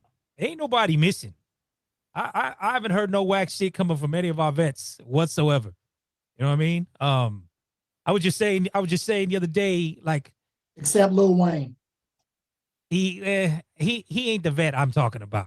You know what I mean? He talking ain't about the vet. a little bit older. I know what you mean. Yeah, Lil Wayne not a vet. I just had to throw that out there though. Yeah. Again, you missed a lot, Bionic. You missed a lot. I know. You know what I'm saying? But good to see you. Good to hear from you. You know what I mean? It feels like forever. What's been going? What's the latest and the greatest in the world of Bionic? You know what I mean? Just are we still producing records? Are we still coming up with concepts? Yeah. Focus back on that, man. I left the strip club game for a minute. I'm gonna be out for a minute, and so I'm gonna focus back on the music and see what's going on from there. That's about it. Just a reset. Reset. All right. Well, good to see you again. Good to hear from you. Like I said, I was speaking on something the other day because you know, and again, I don't want to get to the age division, but you know, a lot of the newbies is like looking at the vets like, how come they're still getting so much love and I'm over here, you know, da da da da da. But it's like, again, you know, the veterans have been outside for 30 years. You know what I mean? They have real relationships, real connections. They really outside. They've made really good, real music. You know what I mean? And you know, and I don't know how anybody feels, because again, I know we talk down about the AI shit, and I still am not going to support it, but it's going to create a sound where everything's going to sound the same, in my opinion. You know what I mean? And you know, because so I bring this up because of the fact that I saw some that said somebody basically copycatted the Tyler the Creator album in an AI version, and it's actually getting traction because they basically copycat. You know what I mean? So this is going to be the scenario we're going to have to watch out for, look out for, I think, in music moving forward, because it's like, if everybody's just trying to fuck with an algorithm, because again, if you copy an algorithm, you potentially can land in there. But this is where, like I said, everything potentially can sound the same. So what up, Book? Isn't it like nothing different than what a lot of these new artists are doing anyway? A lot of them sound the same. I mean, That's exactly what I was about to say. That has nothing to do with AI. Artists been doing that forever, bro. I mean, auto-tune got famous. Why is everybody doing auto-tune now when T-Pain got alienated for it? T-Pain got hung on the cross for it, but look at everybody now. You know what I'm saying? Everybody, it's the minute something catches traction, like, I mean, shit. Look at how much country music is out now. Black country music. You know what I'm saying? And you know, I'm not saying that what's the name was the first one to do it, because he wasn't, but he was the biggest one to do it, and it made other people more comfortable to do it. And now some of these people are authentic in what they're doing, you know, and some of these people are like, hey, I'm just trying to catch the hype train and catch the hot train. That's always been the case, especially here in North Carolina, where there is no quote unquote North Carolina sound. Everybody here wants to hop on what the hottest thing is. So when it was New York and it was 50, everybody wanted to sound like they was from New York. Then when the trap sound came out, everybody wanted to be from the trap. You know what I mean? Like everybody wanted to sound like Maybach music at one point in time. So it's always been that way. But AI just makes it easier because these cats don't have to learn the music concepts to make those sounds. So yeah, I mean, it's always been that way though. Shouts out to Britt. She said, all right, Brittany, what's the North Carolina sound? Biotic does not speak for all of North Carolina, by the way. Wait a minute. Hold on. Sound, Brittany? Wait, hold up. Can you calm down? You coming in hot. You coming in hot. You know what I'm saying? All I did was make a statement. I don't. Wait a minute. Hold on. Exactly. It's true. We both agree that it's true. But what's the sound? I didn't listen. I'm not here to argue with you. I'm not here to argue with you. Southern Soul. Southern Soul is the sound of North Carolina. All right, give me 5 Southern Soul North Carolina artists. From North Carolina? Yeah. Why do they have to be from North Carolina to be the sound of that state? That makes no sense. Well, okay. You're saying that makes no sense. The sound of Atlanta is trap, i.e. Gucci Man, i.e. Jeezy. And trap can be wherever trap is. It can be, but that is the sound, and these are the artists that presented that sound and made it that. And all I'm saying, have you been to a trail ride in NC yet? I have. I actually. Okay. So if you've been to the trail ride, you can understand why I would say Southern Soul is the sound of North Carolina. It's the sound of the South right now. Well, so right if you're, now, I mean, but what is the point? I just trying to figure out what popular. That's all I'm saying. We both got to talk and listen, Bonnie. Both got to talk and listen. I know you talking over me. I'm trying to talk. Okay, I have been to a number of rodeos, a number of trail rides, and like I said, Southern Soul is shaping up to be the sound of North Carolina. Has it always been? No, of course not. But sounds evolve over time, and you don't have to be from a specific state to influence the sound of that community or that state. It just is what it is. And when I said you don't speak for all North Carolina, you don't. You don't. But I don't either. My whole point is that North Carolina, why do we have to make North Carolina have a sound? Why? Why can't we group it all in together with Atlanta, with South Carolina, because it's very similar. It's very similar. That's it. That was my point. Okay. Ayana, you can go back to being grumpy. Now, to my rebuttal. Nobody is forcing anybody to have a sound, but you're saying, oh, the sound of North Carolina is Southern Soul. That's the sound of the South right now. You're not wrong. You're not wrong. But Southern Soul is something that we've been talking about for 5 years, but is just gaining traction across the board, popularity wise, which is now why North Carolina is gravitating to it, which is making my point. As soon as something catches fire, a lot of North Carolina artists grab onto it or gravitate to it. You're saying everybody. Wait a minute. Well, I listen. Hold on. You said, and he's from South Carolina, by the way. Columbia, shout to him. Carolina State. Yeah. One artist. We share an NFL team. We share a lot, Bionic. Make a point and land the plane. You and I both know Charlotte folk hate South Carolina folk claiming daggone the Panthers. Don't do that. I don't hate South Carolina. What the fuck? I don't hate South Carolina folks. I love South Carolina folks. South Carolina folks. I said hate when South Carolina folks try to claim the Panthers. Everybody I know from Charlotte's like, no, we share an NFL team, Bionic. Okay. Cool, Quantum. All right. You always coming back on some bullshit, man. Hey, always on some bullshit. I'm just saying. What are you saying? We've been sitting here for 10 minutes trying to figure out what you're saying. If you let me talk, you get mad when I interrupt you. Now I can't talk. Like, damn. See how this works? Oh, yeah. See how this Somebody works? took my place. Family back together again. Yes, the family is All back. I'm Let's saying. get the Hold band on, back the together. fried chicken is coming out the oven soon. We good. All I'm saying. Let's go. It's also the Carolina Hurricanes. But are South Carolina people claiming them? No, they're not. The team is in Raleigh. What? We have moved the goalpost several times during this conversation, Bionic. Yes, we have. Let me bring it back. Israel gotta say something, man. Let me bring it back and I'm done. North Carolina does not have a distinct sound as far as the artists across the board. They're still trying to find their identity. They don't have to have one. I'm gonna go Israel. Yeah, Mr. Israel. Thank you for being patient. Yeah, nothing. We kind of went across it around the AI thing. The conversation has diverged since then.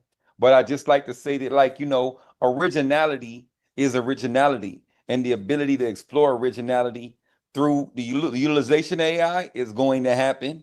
And there's going to be some truly unique music and truly unique things that come out. And now it's just a thing. It's just like a mathematician being mad when there was a calculator, or painters being mad when a camera came out and saying, oh, the camera's gonna kill art or this and that. But now photography is considered an art in and of itself.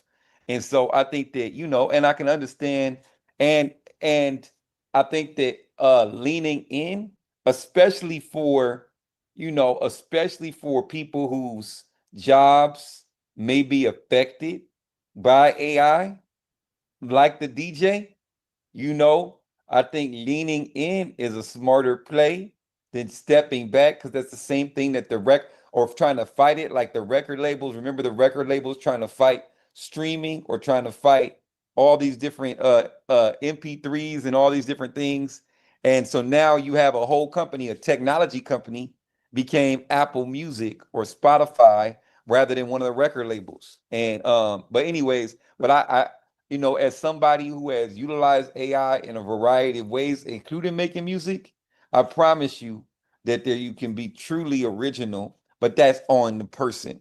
And I would say that there are truly unoriginal people making music, making live music all the time. And I think everything is kind of that recycled something. Everything is taken from somewhere, and then it's all up to the individual about how they use the paints to paint their picture. Mr. Big Red, who I know has dabbled in the AI world. What's happening? Yes, yes, yes. You know, I dilly dabbled in AI and you a good old dabbler. I dabs a lot. Oh, I listened to your song, Big Red. I'm sorry, I forgot to reply to your email. Oh, you good, you good. Like I said, that was just a little project, little something. So you know, what I mean, but you know, just to mess around with it a little bit once you take an intake on everything.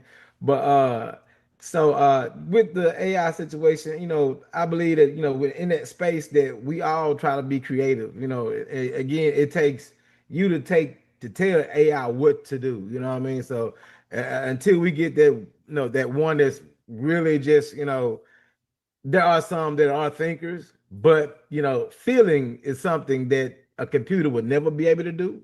And the moment of nostalgia, a nostalgic feeling, they won't have that what we have as DJs.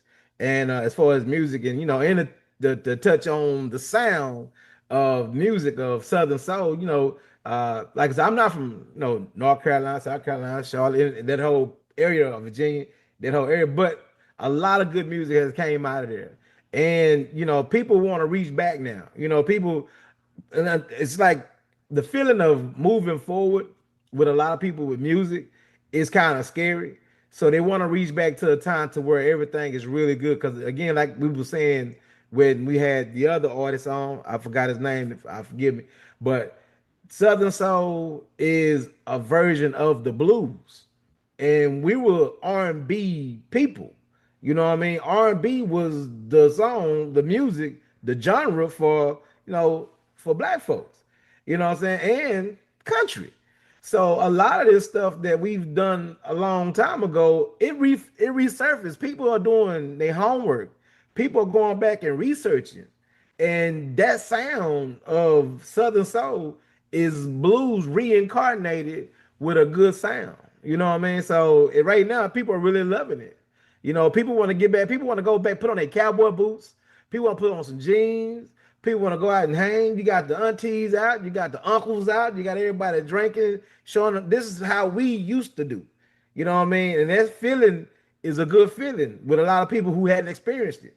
You know what I mean? When it comes to hip hop, you know, hip hop is, you know what I'm saying, so nostalgic. If you look at Tyler the Creator, he went and did the B-boy outfit in the video that he dropped. You know what I'm saying? So it's like everything is recircling them back around. It's coming back around again. You know what I mean? So just look at people, a lot of people want that throwback, that good feeling. A lot of 90s music is making a lot of appearances right now. A lot of your old rappers that came out young are coming back out, putting out music, new music. So, you know, right now I believe that as far as music, AI and music with sound, you know, AI is doing this thing. We just gotta know how to program. And with sounds, I believe Southern Soul has made a big leap this summer. I agree. And a lot of people who grew up in North Carolina, just like I did, remember having the backyard barbecues or the cookouts, and our drunk uncle would play some Southern Soul, would play some blues, would play, you know what I mean? So we did grow up around Southern Soul. So anybody who is actually from North Carolina could tell you that it has been part of the culture. Now, whether or not it's been mainstream part of the culture, no, it has not. But now it has. And I mean, a big part of that is because the younger generation have added a little bit of sauce to it. You know, they're doing rodeos, they're doing trail rides, they're out there promoting their music. The old school Southern Soul people, they just used to make their music and drink moonshine. Like that's what they did. They didn't necessarily go out and do festivals and promote their music. So yeah, I agree. I agree with what you said. Yes. You know, they called that back with here in Dallas, Texas, hole in the wild music. Yeah, hole in the wall, juke joint music. Yeah, because Liquor house about as music. far as it made, you know. So Yeah. you know, they Well, don't liquor house music. That's what we call it here. Okay. Well, same difference. I mean, liquor house, hole in the wall, juke joint. You know, like our parents used to. Good Well, I can't speak. music though. At the end of the day, Yeah, our parents used to go play funny, like, spades. They used to go play spades. They used to drink moonshine or whatever illegal alcohol or whatever substances, and then play cards by the and way, then listen to speaking music. of that, we need a moonshine link up here in New York now. You know that peach moonshine is official. I'm just bringing that up because I had some and it was bananas. You know what I mean? So if anybody got a link for the peach moonshine or the blackberry, I tried that too. It was fire. I had the lemonade. They had the lemonade moonshine. It's pretty good. Somebody wanted me to do a whiskey review with the lemon moonshine. I thought it would be coming up soon. Yeah, the peach moonshine is lit. It's lit. Real quick, we'll play a record. We just got news that Talib is going to actually have to push till next week. So I apologize if you're here for Talib. You know, that was our plan. He's supposed to come on at 5 o'clock. But the label just hit us up and said that he got something happen and he's asking to do it next week. So apologies. You know, we try to stick to the format. But we got some cool other artists. So yeah, you might as well come. Go ahead. Do y'all sell do they sell Sugarlands up there? No. What is that?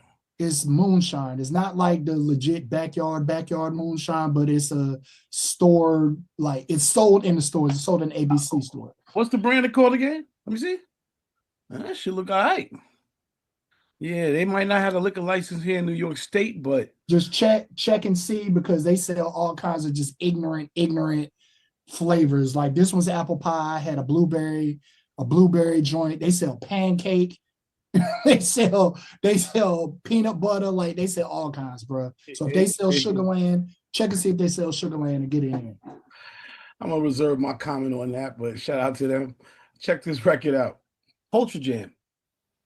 Damage Control, Wale, Pusha T. Brittany, you sent this one in. What's up with it? I mean, I don't even really think I need to say anything. I mean, Rent was due. It's a fire track. Culture Jam as a collective has been putting out, stuff for a while now. And this one caught my eye. I mean, obviously coming off of the Clip's new album, Pusha T has been doing a lot of press. His name is ringing bells right now. And so when I heard it, I was just like, oh my God, this is the Wale that I've been wanting to show up all this time. Like I know I'm a big critic of Wale just because sometimes his attitude has a little bit of entitlement to it. But this is the Wale that I just want to see show up every single time on a record. But yeah, Damage Control, Pusha T, and Wale.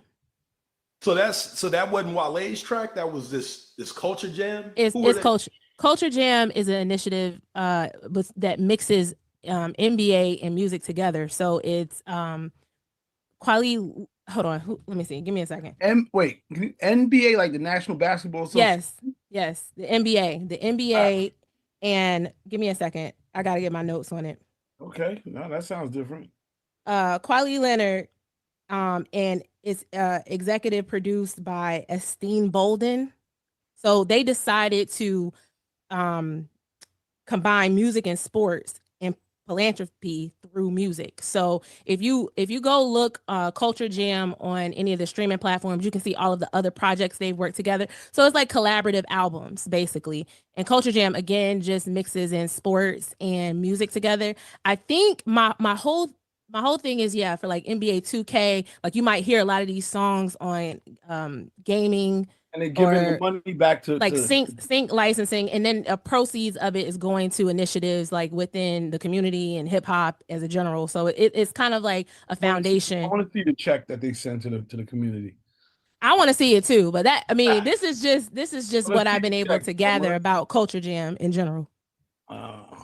Okay, I'll give you some more information. Yeah, it's compilation music, but it's supposed to combine.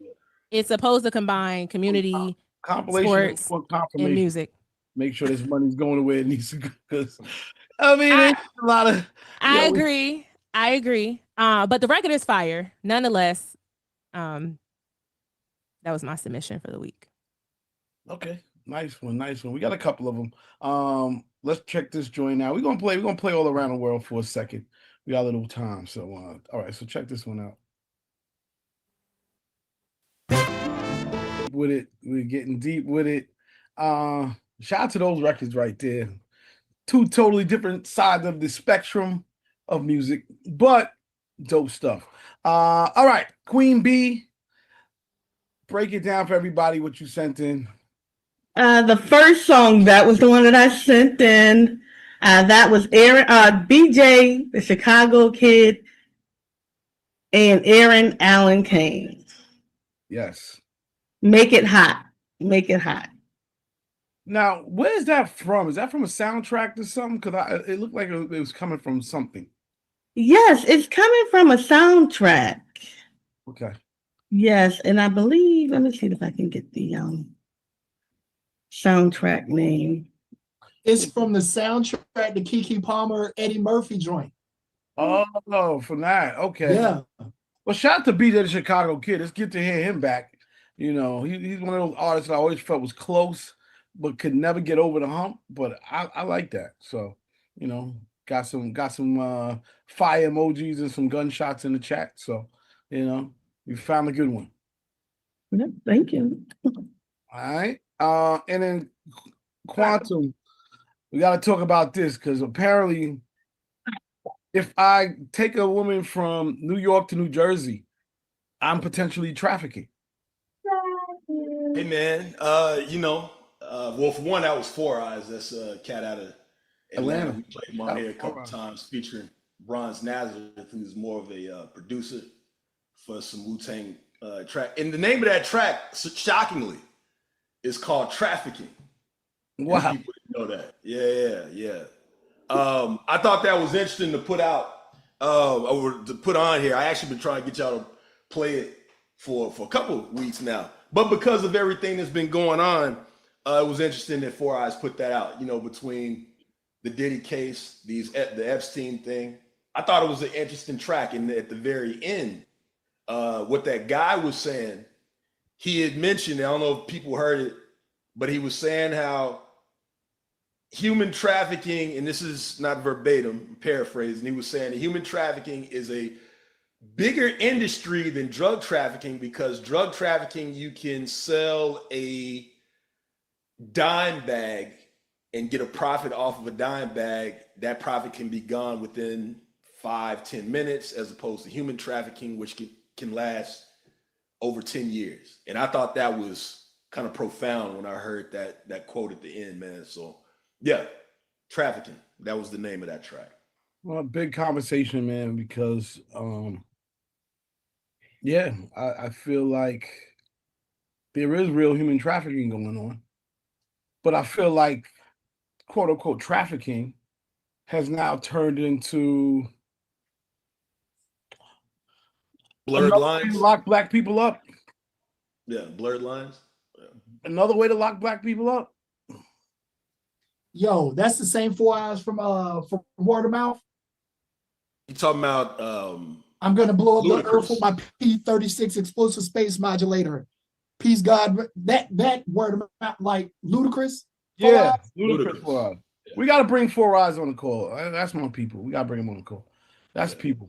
That's my people. C Styles had mentioned that he was with. I didn't know all these years. I didn't realize I didn't really listen to them like that. But I didn't realize till C Styles had said it about a month ago. I brought a track on. He was saying that he was down with Ludacris. Yeah.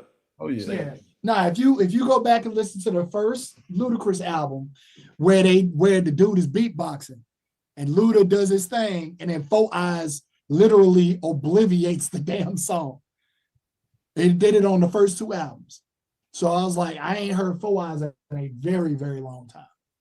No, he been putting out stuff. Even when you was on the call, maybe you missed it. I was bringing stuff up here from him, but he been back, if you want to say that, for a few years, like post-COVID. Okay. I'll say pre-COVID, not pre-COVID. Okay. All right, let's play one more joint before we bring our next guest on and get busy. Check this joint out. Man. Oh man, better than most. Thank you, CL. Appreciate it. Everything's good. That's young Danny Yale. We had him on the call a few years back. Been doing some big things. We finally got out of the deal he signed when he was younger. We started releasing some records.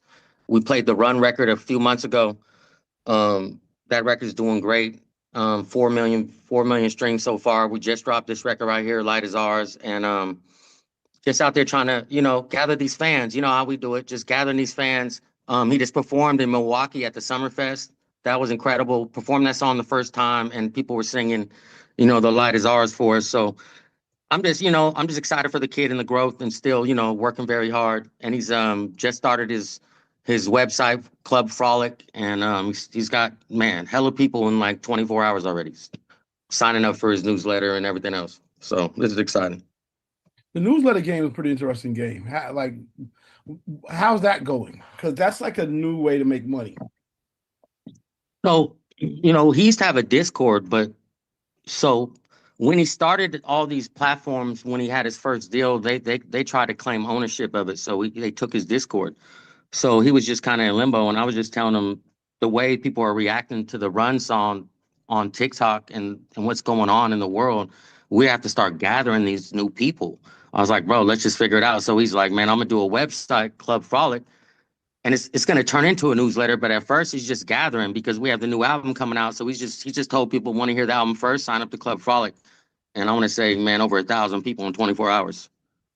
Wow. And I'm like, oh, this is crazy. This is dope. So like I said, we're just trying to, you know, put the thing. We're about to launch the billboard campaigns in like major cities of like Danielle wants New York City to hear his album first, clubfrolic.com, LA. We're doing that in different cities. You know, and just, you know, just real independent, but real where it looks like, damn, dog. Damn, who are those guys? So yeah, we're trying to rock, bro. Yeah. Well, dope stuff. Dope stuff. I hope the DJ pack is ready.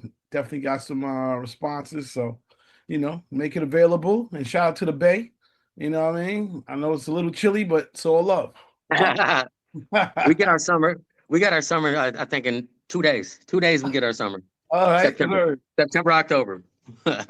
Beautiful, beautiful. All right, well, dope stuff, dope stuff. I think we got our next guest in the house. Doing her thing down there in the A, I believe, is Miss Parker Posey in the building. Hey! Oh, shoot, there we go. That's the energy. I see you here. And I'm early, okay? I'm on time, low key. I'm early. Whenever you need me, I'm here. What we doing? I like that. I mean, isn't that a normal thing? Aren't you always on time? You know, I have my moments. I'm not gonna lie to you. I have my moments. How are you? I can't see you. I don't see anybody. I thought I saw you earlier, but I don't see anybody. Here we go. Okay, I'm talking to someone. Hello. Apologize. Yes, it is I, the great CL. How are you? Good. I'm good. Just having a good time. Beautiful Wednesday and whatnot. Where you checking in from? Right now, I'm currently in Arizona, but you know, I'll be in ATL soon. My soon to be forever home. That's what I'm just putting that energy out there because I feel like that's where I'm supposed to be. I've always felt that way, low key. So, You got your favorite city outside of New York? outside of LA, baby, because you know I'm LA baby at heart. I'm sorry, I do love New York. I do. Every time I come there, I always have a ton of fun. I mean, it's a city that never sleeps. So I mean, always getting into stuff. But LA, you know, that's home. So Shout out to LA. LA's beautiful. LA's nice, man. Is that where you honed your skills? I mean, yes. I mean, being around greats, of course, like Tisha, Damon, just having the pleasure to work with a couple of greats, you know, over my career is like a 25+ year right now. But, you know, now I'm joining a completely different side of things on the music side. But, you know, my background is acting. Oh, I don't know what you know, but my background is acting. So I've had the pleasure of being involved in many things, seeing things come to place behind the scenes in the music world. So now I'm ready for my turn. I'm ready. I'm happy you jumped into that because I was going to say, well, for those who don't know, but I guess now you gave a little bit of background and whatnot. So, you know, acting was your breakthrough. Yes. And how you started. And now you're in music and living between Arizona, Atlanta, and the rest of the world. Exactly. I'm all over the place. I'm wherever y'all need me to be, honestly. But, you know, when I need peace of mind, I come to Arizona. It's a nice little getaway. That's what's up, man. I haven't been in a while. But I heard it's nice. So, all right, for those who don't know the acting, what was the breakthrough that sort of got you on the map in that world? Yes. So like I said, Tisha Campbell, Damon Wayans, it's basically where I got my start, my wife and kids, ABC sitcom. Usually, you know, a lot of people in our community would know that show, but I don't like to just assume that people know.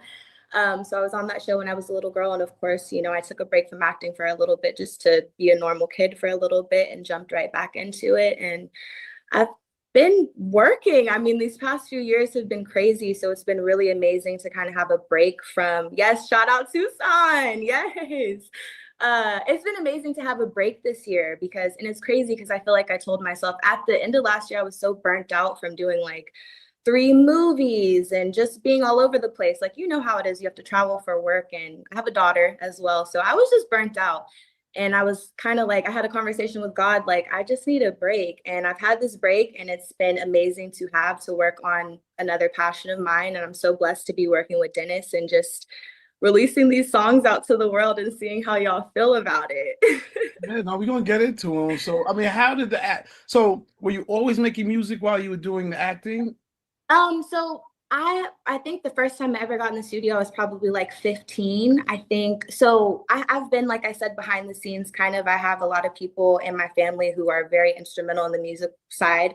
You know, they've worked with Babyface. They've, you know, my goddad was really instrumental in John B's music career. So I had like a first, you know, a firsthand seat to seeing just a lot of things. And just my real dad plays the drums. He's been in several bands my whole life. You know, he's a tour manager. So I just have always been around music my whole life. And it's always been something that I've loved. So jumped in the studio, you know, have recorded things here and there, and I just couldn't really find my sound. And I wasn't ever really happy with my sound. So it's something that I kind of just like put on the back burner. And then again, in 2020, when the world shut down, again, I had another break because I was on the show called Games People Play. If anybody knows Games People Play, it's like 5 fans of Games People Play out there. It was on BET. But if you're in here, so you know, we had a break from that show during COVID, and again, I jumped in the studio. I was like, okay, I have another time and more time to work on something that I love, and I again didn't find my sound. I was just trying all kinds of different things. A lot of people wanted to shove R&B down my throat. And I'm an R&B girly. Like, I love R&B. That's just my preferred genre, of course, to listen to at any time, any place. But I don't feel like that's really my sound. So thank God for Dennis. Thank God for everybody that he's put around me, because I think we finally locked in on a sound that I'm proud of.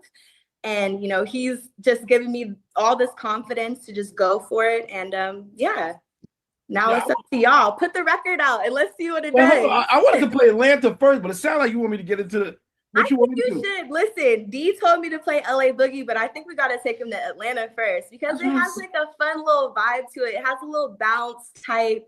It's really fun. So go ahead. He may be mad, but play that shit. Period. Hey, we love you, D. Check this out. Shout out to the old school DJ. He was over there jamming crazy. I saw him jumping up and down. And everybody else. So the chat was on fire. Oh my God. Too short. I know. People were mad. They want me to play the video. I apologize. We'll go back. We will go back. My God. You got a hit. You got a record. Oh, thank you so much. Look at this. Thank you. Thank you guys so much. Honestly, this energy is everything that I need. It's crazy. The story behind Daddy is crazy. So the fact that it's out there in the world and anybody fucks with it is like, it's the greatest feeling. So thank you guys so much. And it's a fun little record. So I'm glad. I feel like if you fuck with it, you know, I'm sorry, I hope I'm not cussing too much, but if you mess with it, it's a fun song, and that's what it was supposed to be. And yeah, so you got the vibe. If you caught the vibe, I fuck with you. Yeah, no doubt. Yes, we do curse here. Shout out to Quantum for that. You're good.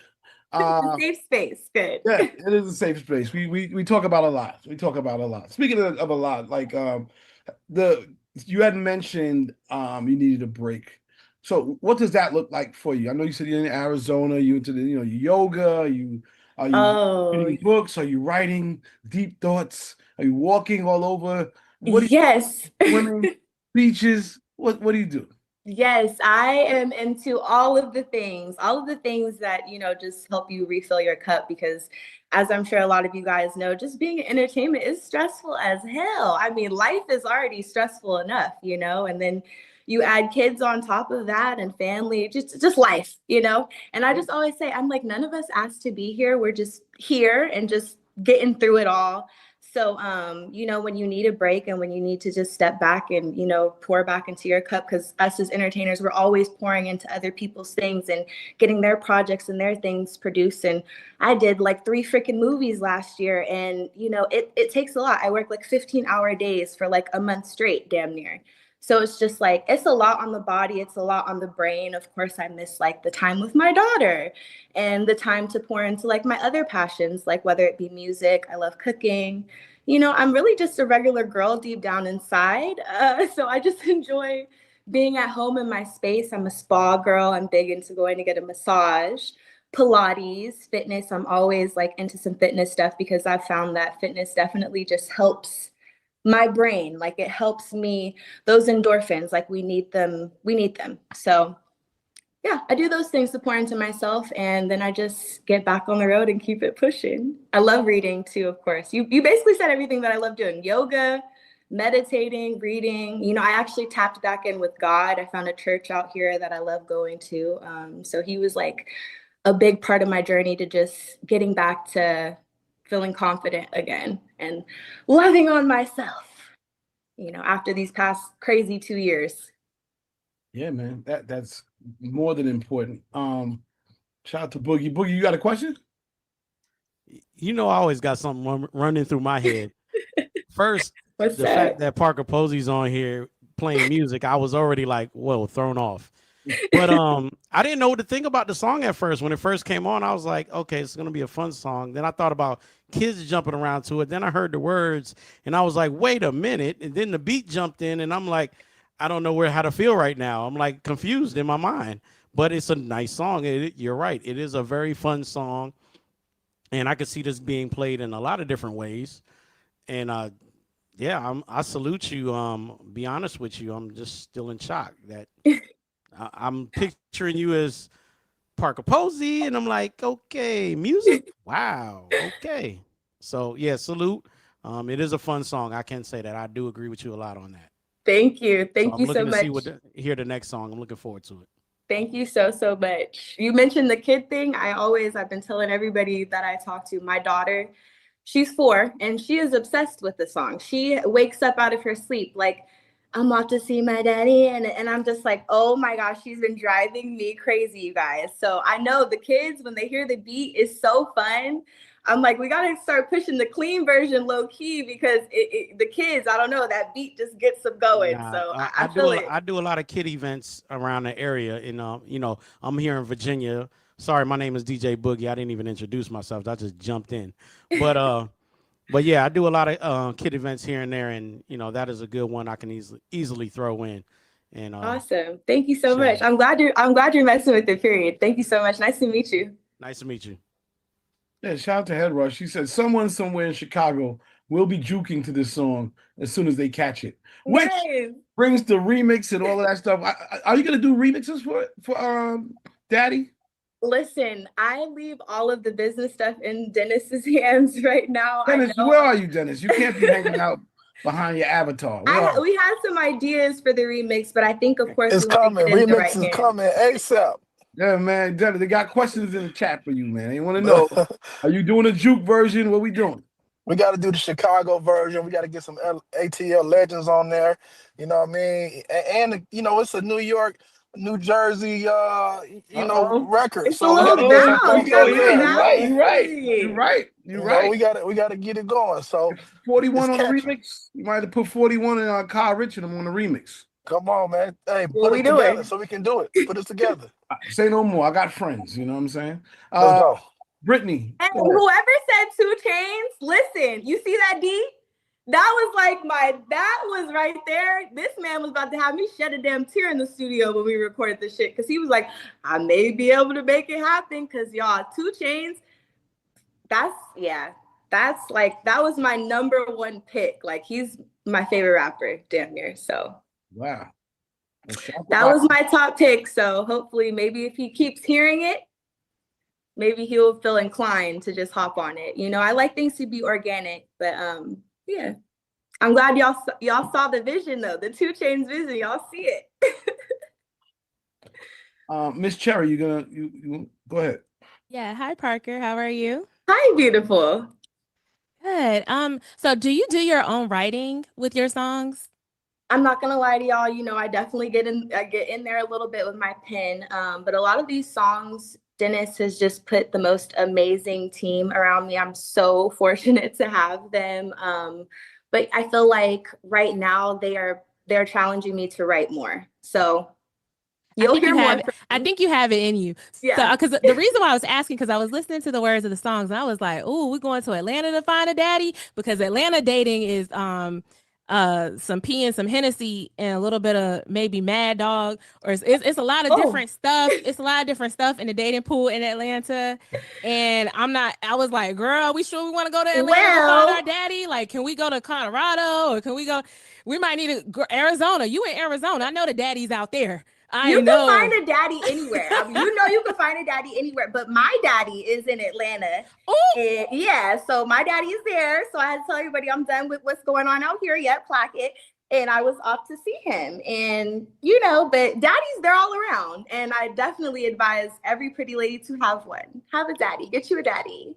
Period. Okay, I'm not even mad at that one. Okay, Parker. I think now I'm more inspired to listen to the next single that you drop, because I need a daddy part 2. I need daddy paying for the rent, daddy taking me back to college part 2. As long as daddy taking me to Dubai part 3. I mean, your daddy is like extra special. As long as we're gonna have to exchange notes. My daddy ain't on the T app. That's all I care about. Hold on. Clock it. Hold on. Whatever y'all do not make a New York version of this song. I have changed my mind. Do not make a New York version of this song. You know what I'm saying? We have changed our minds here in New York. We want to have no more bills.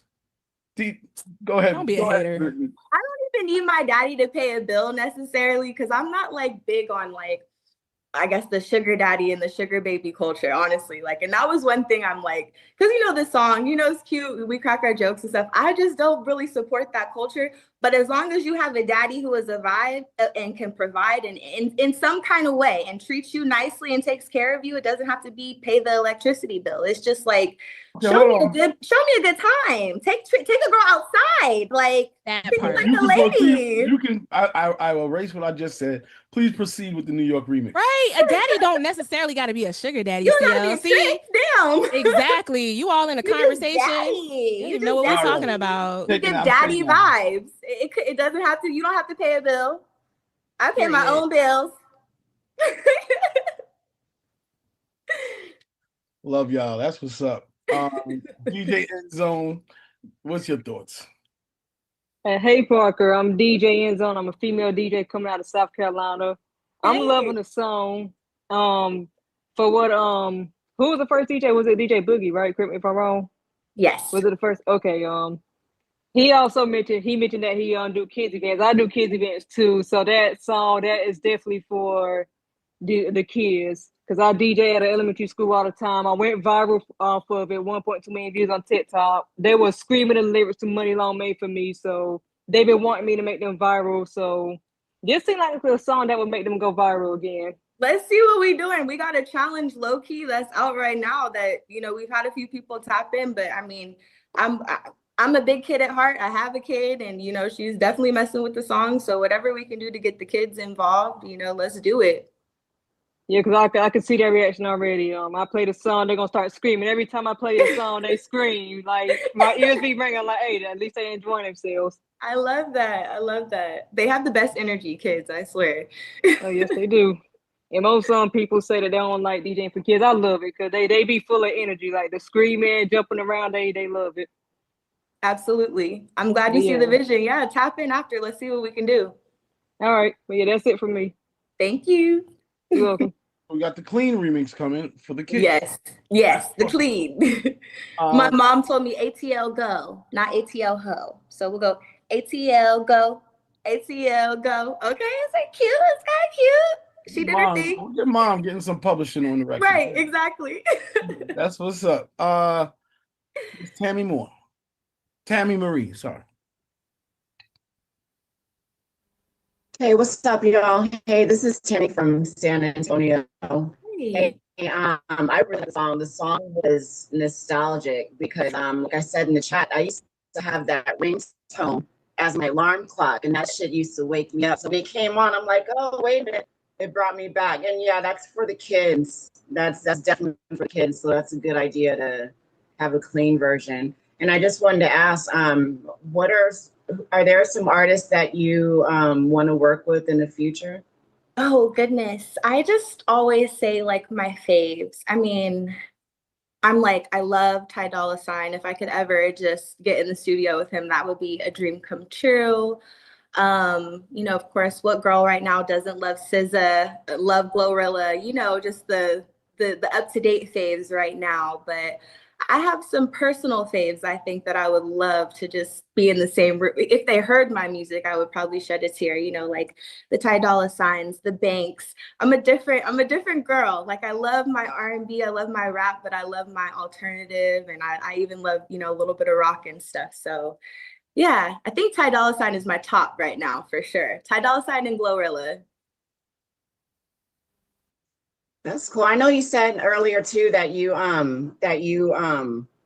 like are tapping in with God and stuff like that. Would you ever consider doing like any type of gospel music one day? Oh my goodness. Not even gospel, but just like spiritual music.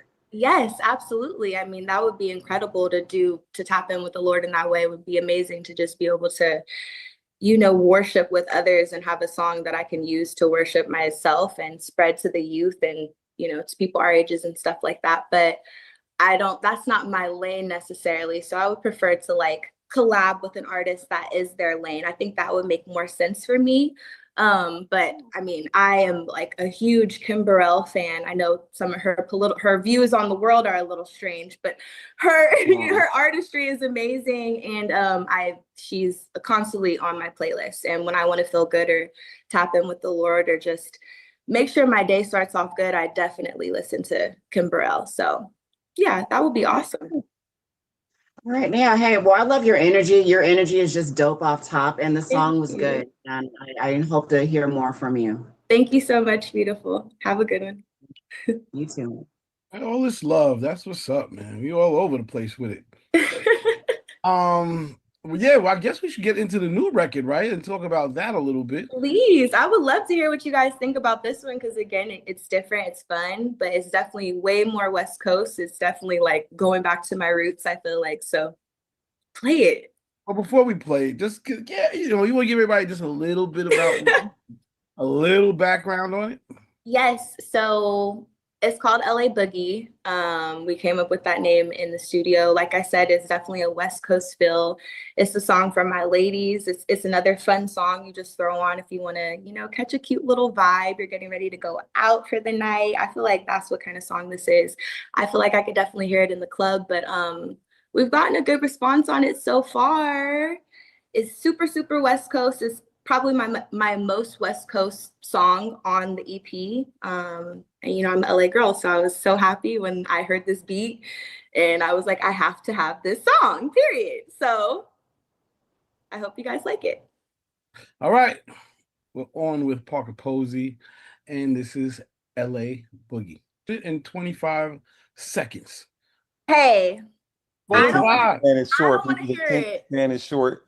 You get the multiple plays. It puts the stream numbers up. But you got to put somebody like Ralphie or somebody like that on it. Somebody from LA. I got my features. I got my features already. I got a couple features. You guys would be proud of me. I got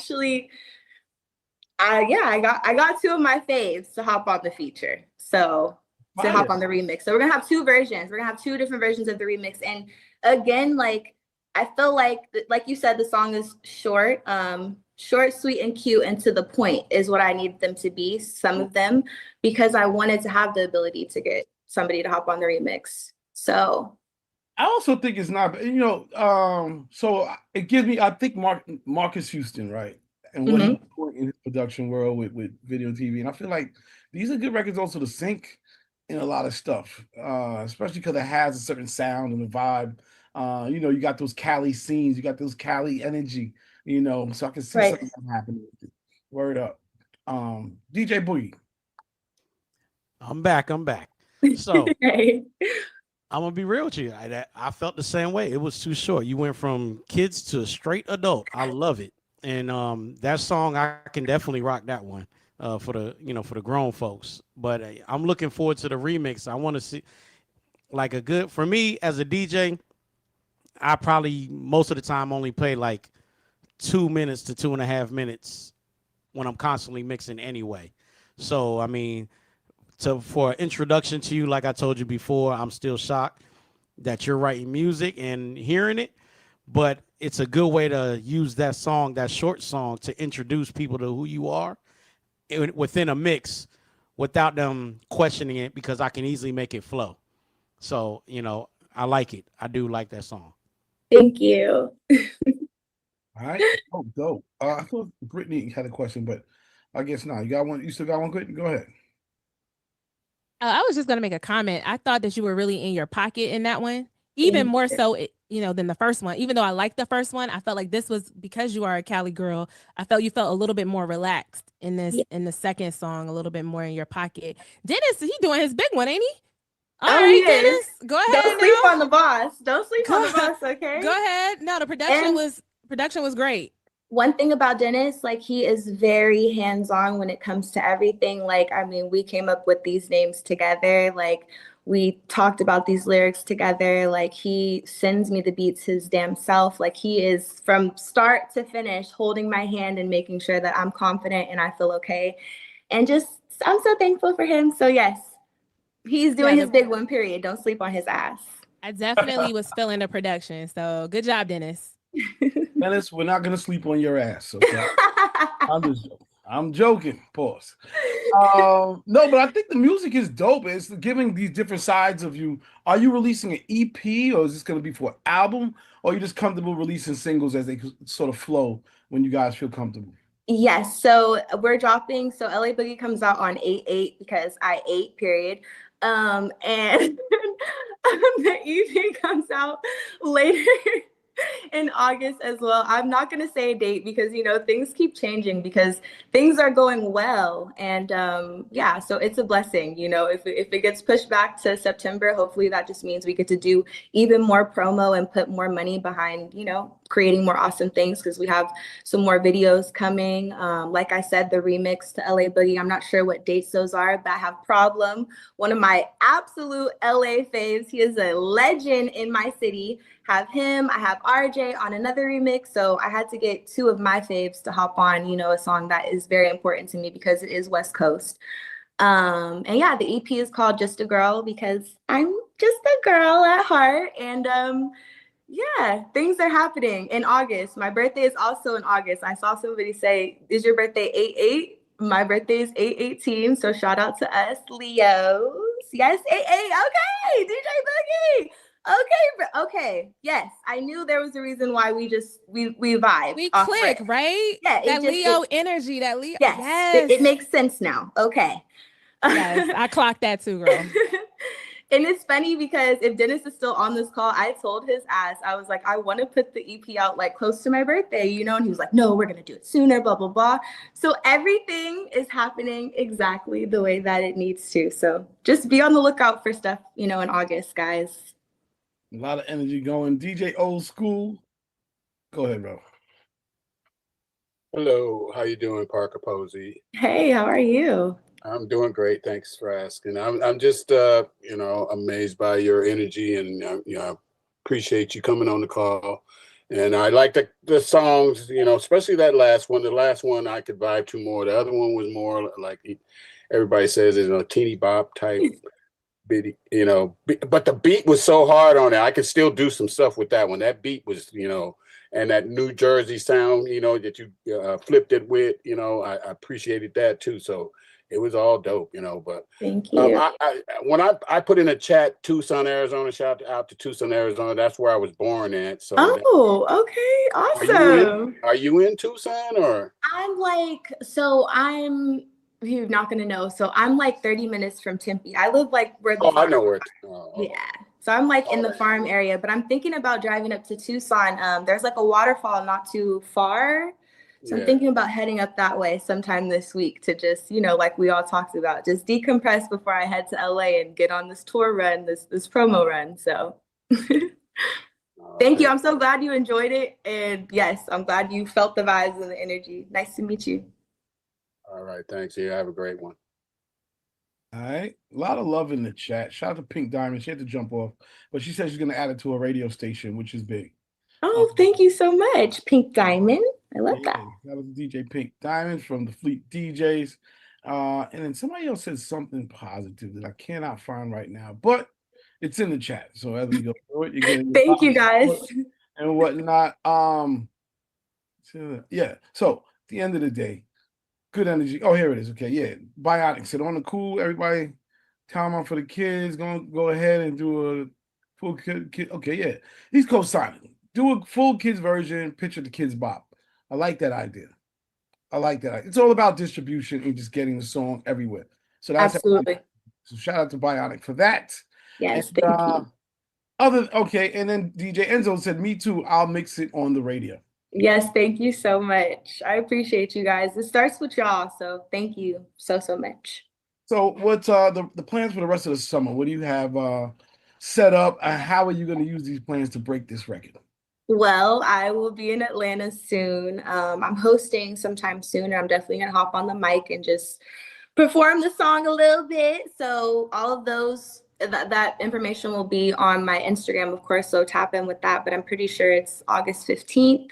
In Atlanta. So I'll be there that weekend. It's like kind of the weekend of my birthday. So I'm gonna just be out there having fun, promoting my songs and just living it up. That's what I plan to do for the rest of the summer. Like I'm locked and loaded on just promoting my music until I drop my EP.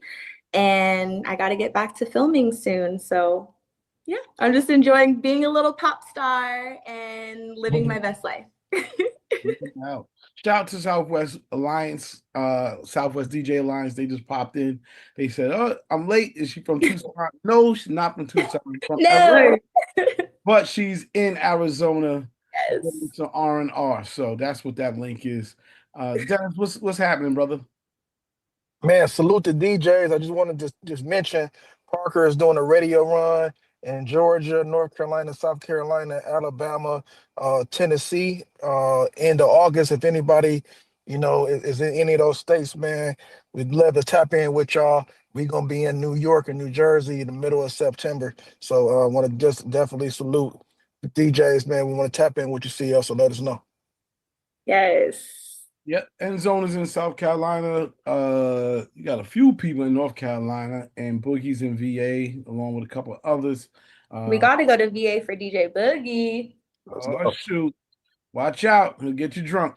Mind your business. Mind your As business. long as he drinks brown, we'll be okay. Oh, Lord. We now know we friends. We had some brown in recently in Atlanta. That was real crazy. Good night, though.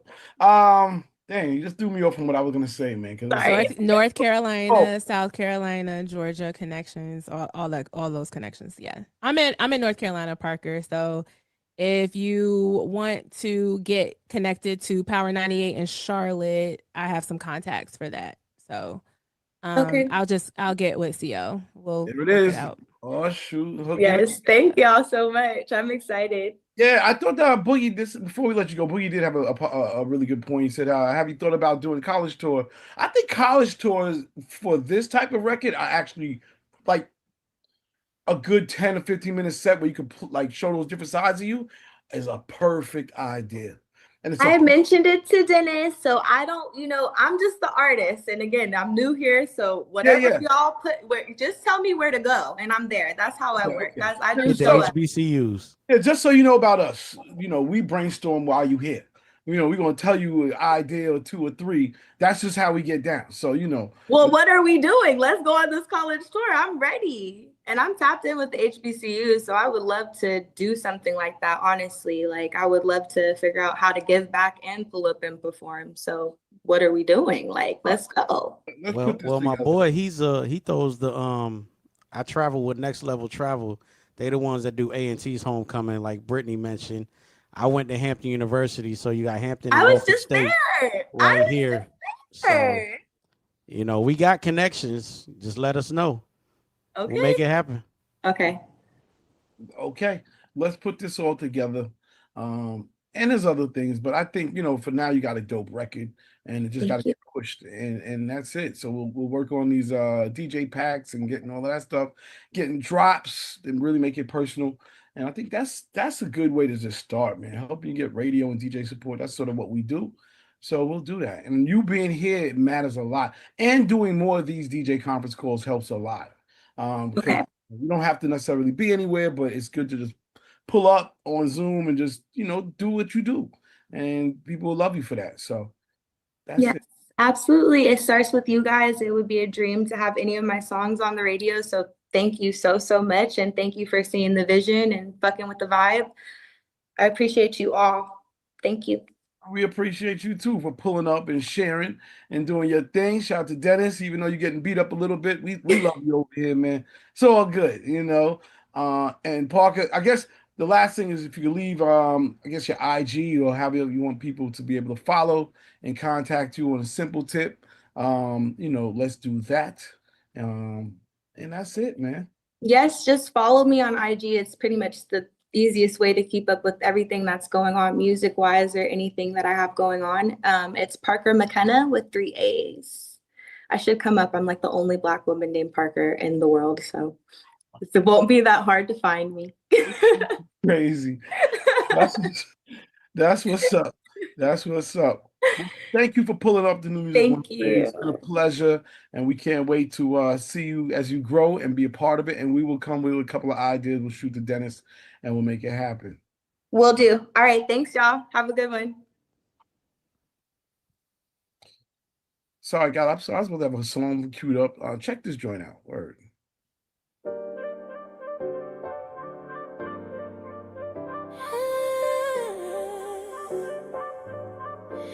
They say I'm foolish for love, yeah, but they don't know my heart.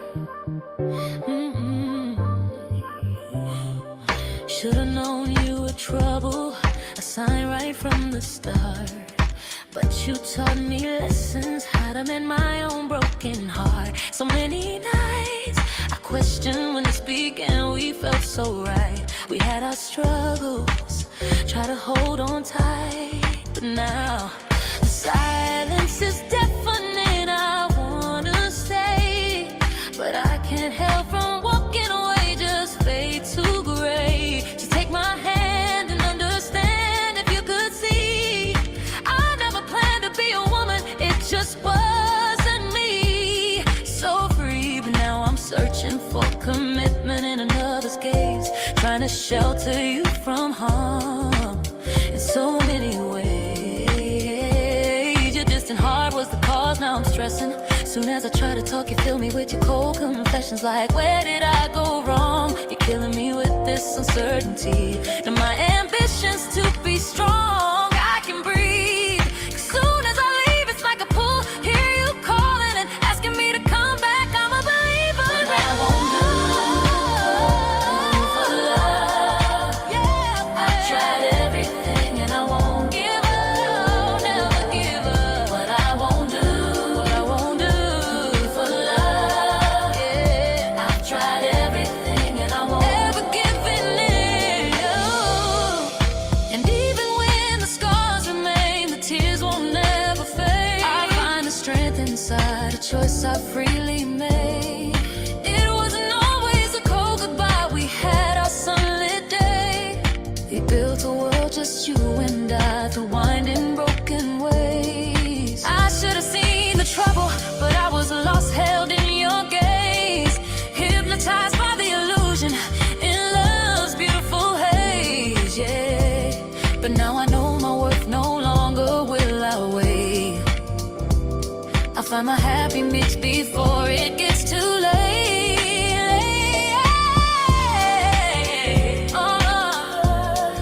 What I won't do, every new run. Oh, what's feeling? What I won't do, yeah. What I won't do, what I won't do for this feeling. Yeah, I'm a believer in love.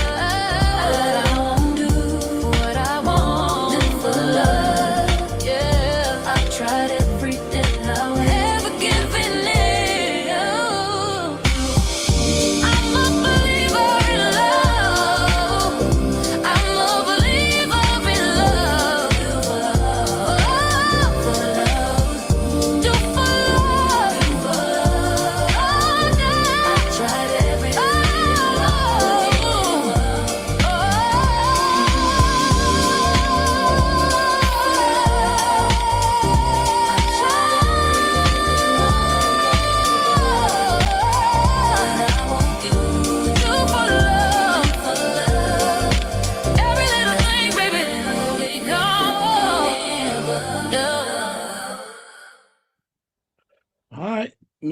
music, new artist named Surreal.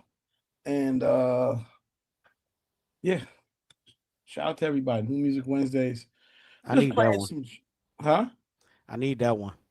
Oh, okay. I got you. I'll get it to you. No problem. No problem. I like somebody said in the chat, it's a good steppers joint. And when I listen to it, that's something to throw in when I go down to Florida for the skate event. That's what's up. I'm gonna get it to you. No problem. They sent it in, and I'm just like everybody else, man. I try to listen and see what new out there. And I heard that. And I was like, yo, this ain't a bad record right here. And that was what it is. So, yeah. All right. 6:13. Moving and grooving on a Wednesday. I hope it's not too hot where you are. We got an overcast here in New York. Might go down with some rain. Who knows? You know what I mean? Big events happening this weekend. You got the Martha's Vineyard Film Festival happening. So I'll be up there for that. I'm gonna check it out. If you ain't never been to Martha's Vineyard, there's somewhere to go. It's a vibe. What else is coming up, man? I think we have a couple things, a big show, Orchard Beach in New York with Rakim. People are sort of buzzing about that. And whoa, 101 degrees in Dallas. Nasty work. Dallas is no, wait a minute. Yeah, okay. Shout out to Israel because he was there one time. I think we all down in Austin, Texas, man, in the summertime for Consensus. I think that's the hottest weather I've ever felt in my life.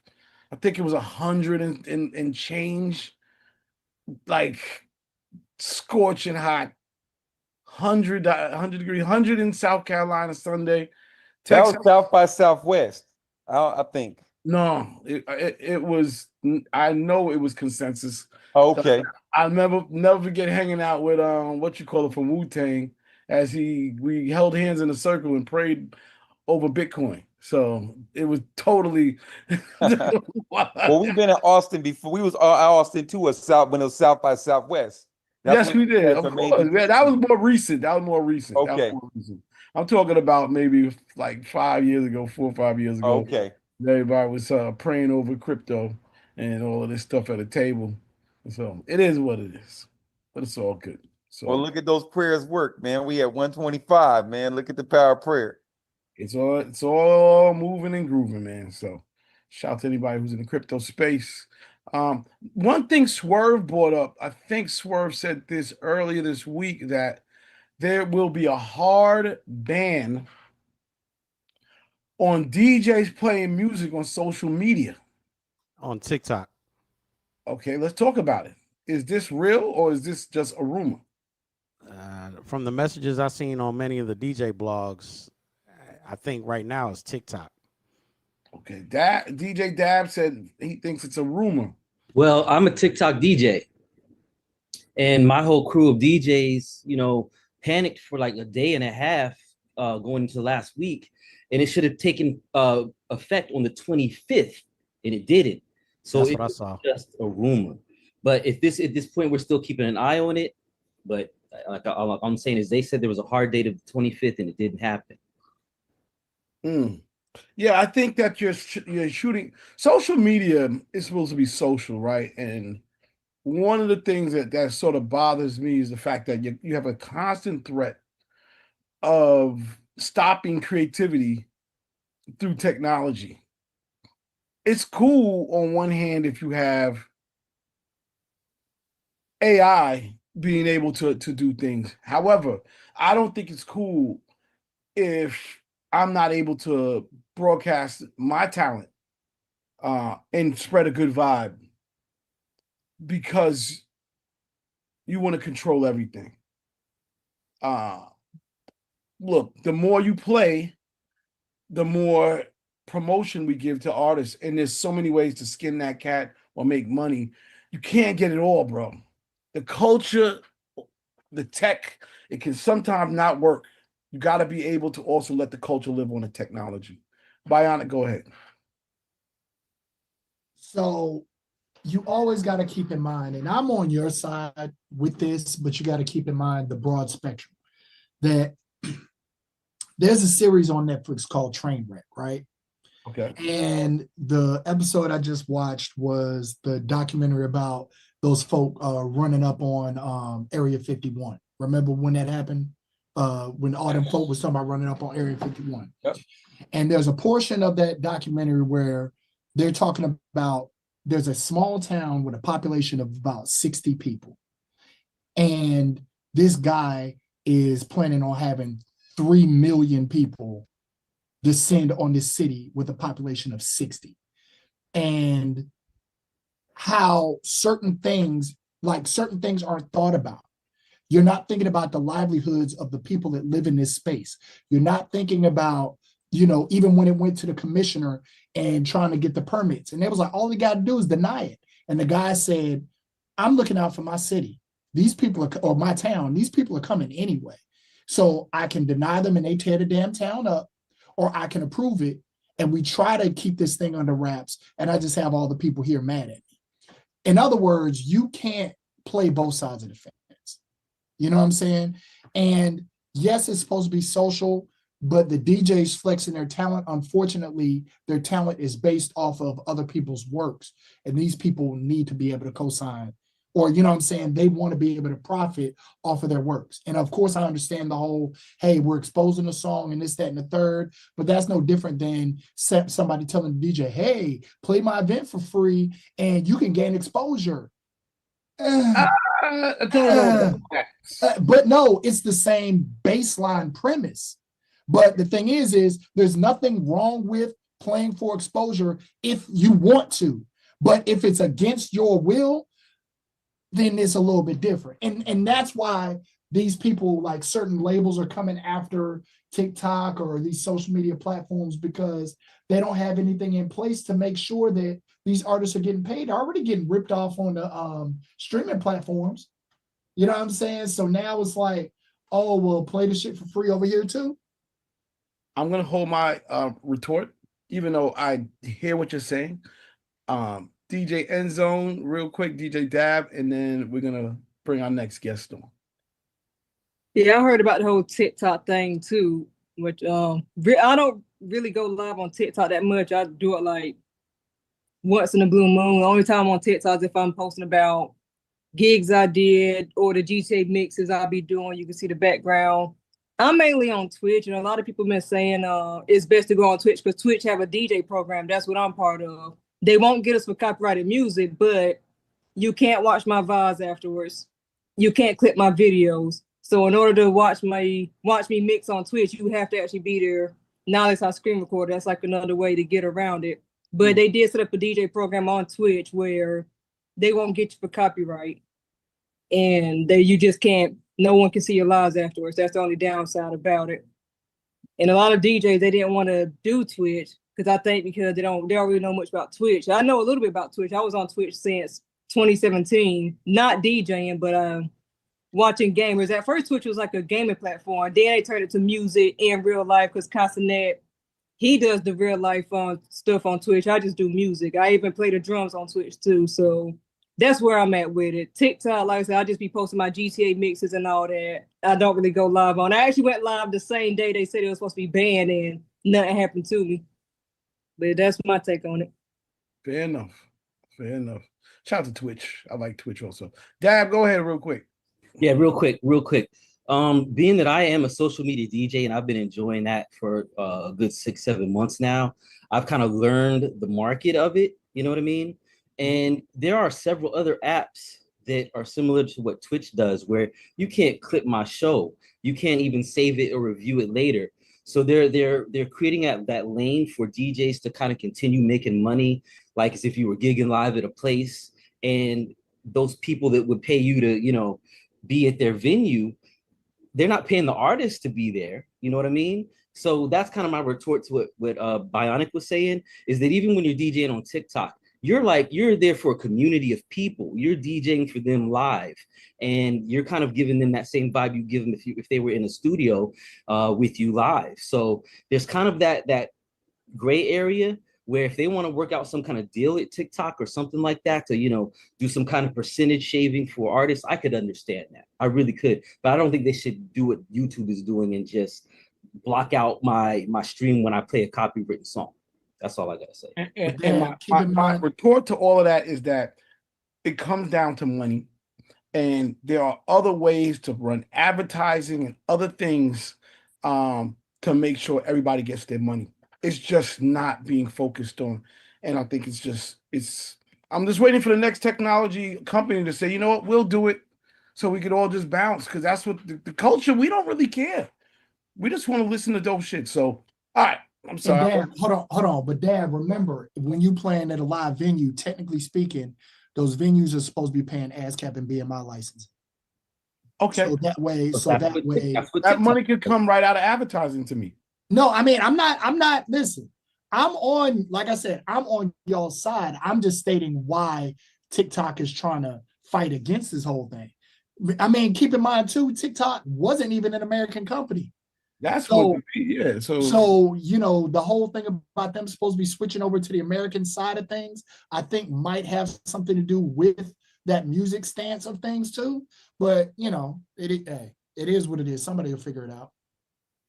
Well, we got our next guest, and I don't want to keep him holding. He's been quietly kicking it, and I got to apologize. We were supposed to do this interview in New York City live, and we had a switch this morning due to camera stuff, so that's why I'm here with the records in the back. Anyway, Taz Benti, are you here? Yo, what's up? Y'all What's see me? happening? All right, where's my camera? Hold on.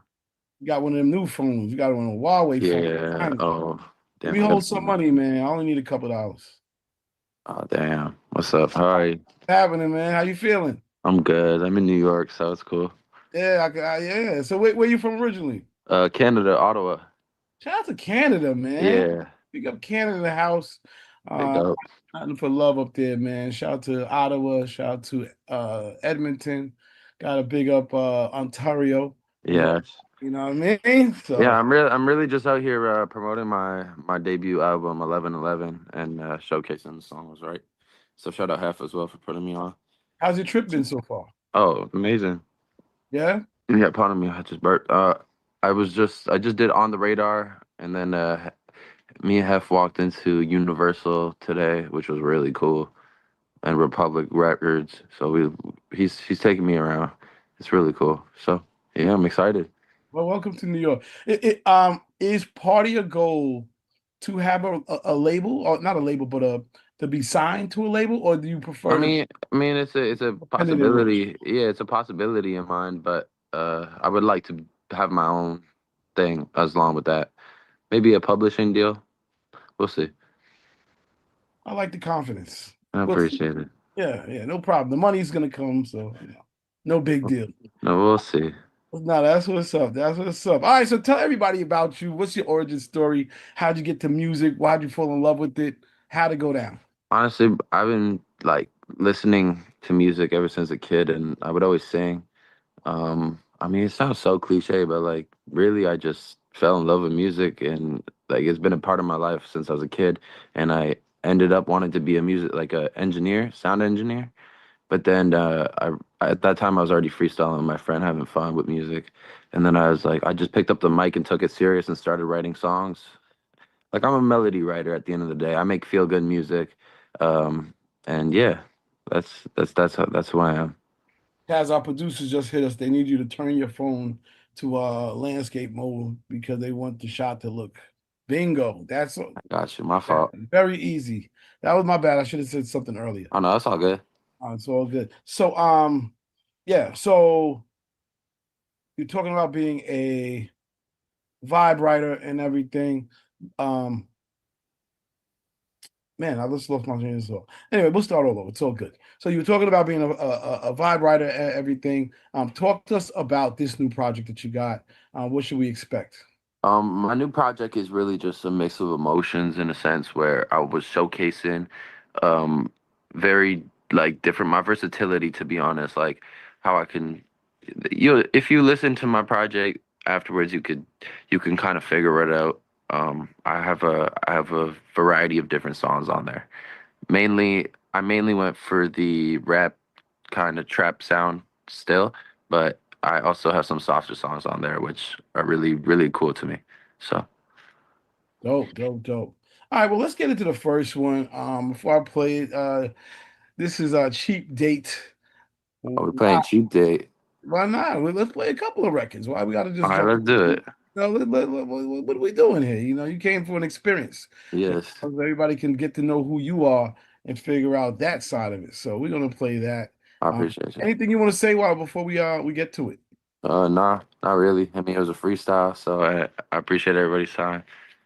All right, let's get into it. I think I'm on it. Okay, here we go.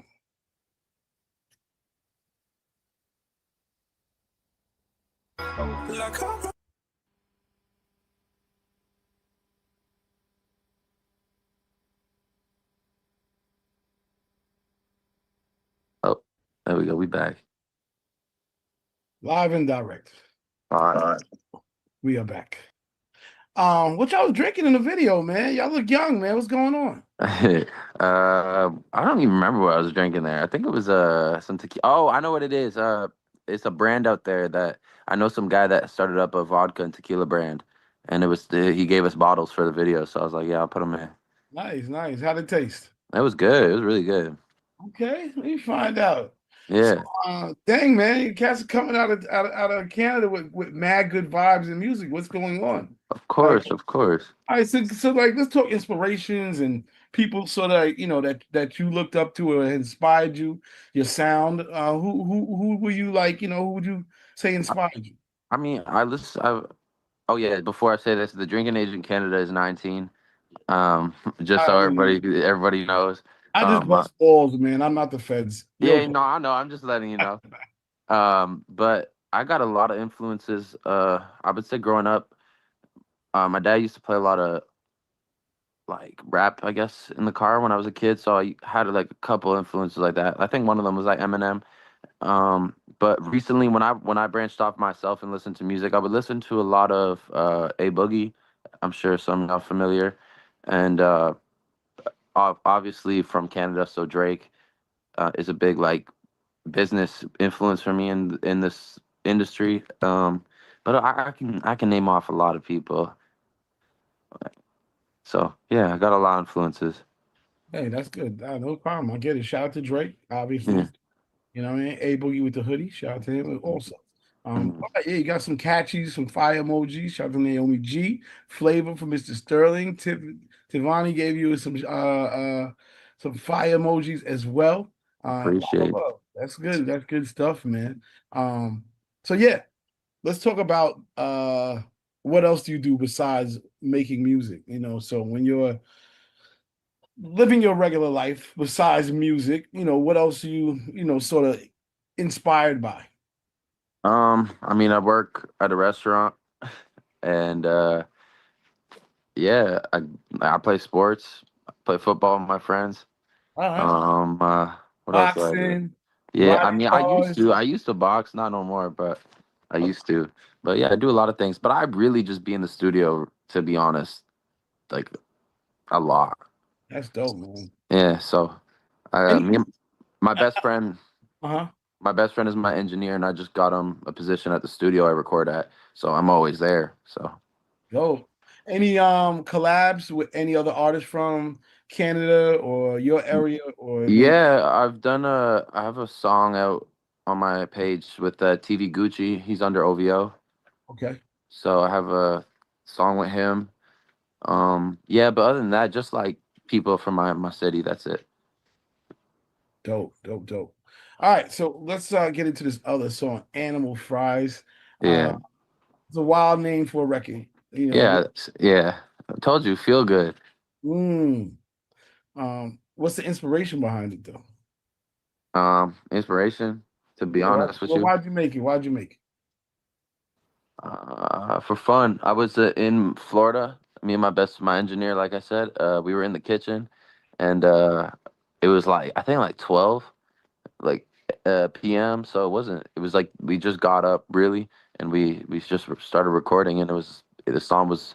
I made the hook verse, and then we added the hook back, and then I went to pick up my friends at the airport, and then we finished the song. I showed them and like, yo, you need to finish the song. So that's how it kind of came about, to be honest. Now the best music's made in like simple. Exactly. I mean? It was just a simple, yeah, exactly. So I totally feel the vibe. Appreciate it.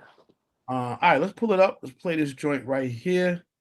Checking out Taz Benti. The record's called Animal Fries. Hit the chat. Thank you, guys. Yeah, man, that's what's up. That's what's up, man. I guess my question is, being that you're an artist from Canada, right? Which should not mean anything. Like, who cares? Like, music is music. Yeah. Others have shown that.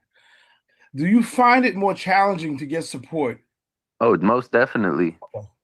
Because like cities like Atlanta, New York, California, like the big like metro cities that have built off the culture and have a lot of big artists in the cities and have the people and the connections like per se.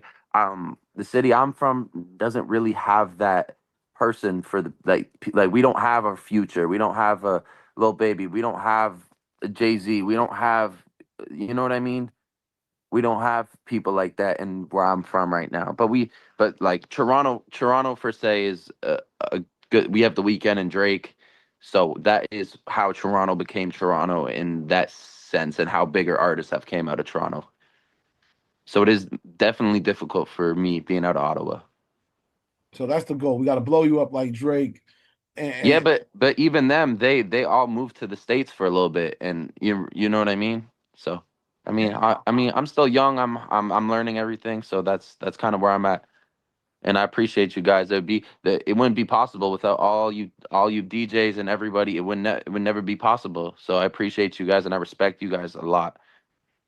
Nah, that's what's up, man. A shout out to you for that. I don't know if anybody has any questions, but I do want to say I like the records, both of them. I appreciate you. You know, as a gift to you, we do rock with .hip hop, which is a domain. So instead of a .com, it's a .hip hop. So it'd be hip hop. Yeah. And we would love to gift you a free hip hop domain that you can use for anything you want, man, whether it's a gigantic link tree or for whatever, but a Tazbenti.hip hop, we'd love to connect you and That'd be awesome. yeah, man, That'd be awesome. I'm gonna definitely get you on. I'm gonna definitely talk to you about that. But yeah, I'm gonna leave my Instagram in the chat right here for anybody. And if you guys have any drops you guys ever need, or if you guys have any podcasts, I'd be more than likely to hop on and just chop it up with you guys and network. No doubt. We're gonna go to Head Rush first, then we're gonna go to Superstar Makers. But go Yeah. ahead, Head Rush. Yeah, what up with you, man? Thanks for jumping on the call. Your energy is good, bro. You working, you cooking, you making music, and you doing what you like to do. I'm assuming because, it's like you the type of artist that'll grow on me, right? Okay. So I know this is probably far fetched, but you spoke on being having an ambassador out of Ottawa, Canada, man. Why don't, since you know that lane isn't there, become that ambassador? That's You tap exactly in with what like I'm trying to do. That's exactly what I'm trying to do. keep pushing the needle, and Hmm. now that you know the avenue that you can take to blow your music up, Hmm. start funneling, artists that you rock with, Hmm. that you know that have potential. Yes. That just don't put somebody on because you know them. You know what I mean? Yeah. But since you got this type of connection now with CL and Digiwaxx family, take advantage of everybody that's on this call. It's people from all over the states Yes. that I'm saying, that you can tap in with. So definitely take advantage of that, and then you can become that ambassador that's 100% from that side of the border. You feel what I'm saying? Yeah, I understand. That's exactly what I want to do. I want to Well, put on for my city for real. That's how it all starts, right? So yes, sir. Yes, sir. That's what's up, man. Still sharp and still, bro. Be good. appreciate you. You got it. Peace. Superstar Maker, Brother Yeah. Kermit. How you doing? This is Kermit the Superstar Maker, celebrating 52 plus years of industry. I used to come to Canada all the time, all over Canada. My question for you, if you happen to know it, because you seem kind of young. Back in the day, the government used to pay for you to put songs out. The government actually put money behind Canadian Yeah. artists. Are you familiar with whether they still do that or not? Yeah, they do grants, but they're a little tricky to work around. It's difficult to get a grant, but there is definitely a lot of opportunity. There is some artists that live off grants. Yes. Yeah, I used to come to North by Northeast, which is like the sister organization of South by Southwest. I used to come to that every year in Canada. So, good luck to you, and I'll get in contact with you on Instagram. Awesome. I'm gonna leave my Instagram in the chat after. Right. I appreciate you. Dope. DJ Boogie. Yo, what's going on? Salute. How you doing today? I'm good. How are you, boss? Man, I'm great. Hey, let me just say that was a good introduction and for us to know who you are. Appreciate you. You know, all I can say is keep striving. I just want to give you some words of advice. Mhm. You know, CL will tell you there's tens of thousands of songs that come out daily. Yeah. And a lot of artists go through a lot of songs, but all it takes is just one. Mhm. So keep pushing. You got extremely a lot of potential. And I look forward to seeing the future of what you're going to become and what you got coming on down the line. I appreciate you. Thank you so Salute to much. you. Thank you. Man, all this positive energy. That's what I'm talking about. Yes, sir. Yeah, man. That's what's up, man. Shout out to Big Hef, making moves, bringing you Of course. and of course the Nerd DJ family. Ron, go ahead, Ron Law. Hey, what's up, my man? What's good? How are you? All right, all right. Hey, I know you said a lot of those Canada artists they came to the States to get it really popping. You planning on coming through? Coming to state? Definitely. I'm definitely need to visit everywhere and tap in with the right people and get the good connections. So yeah, most definitely.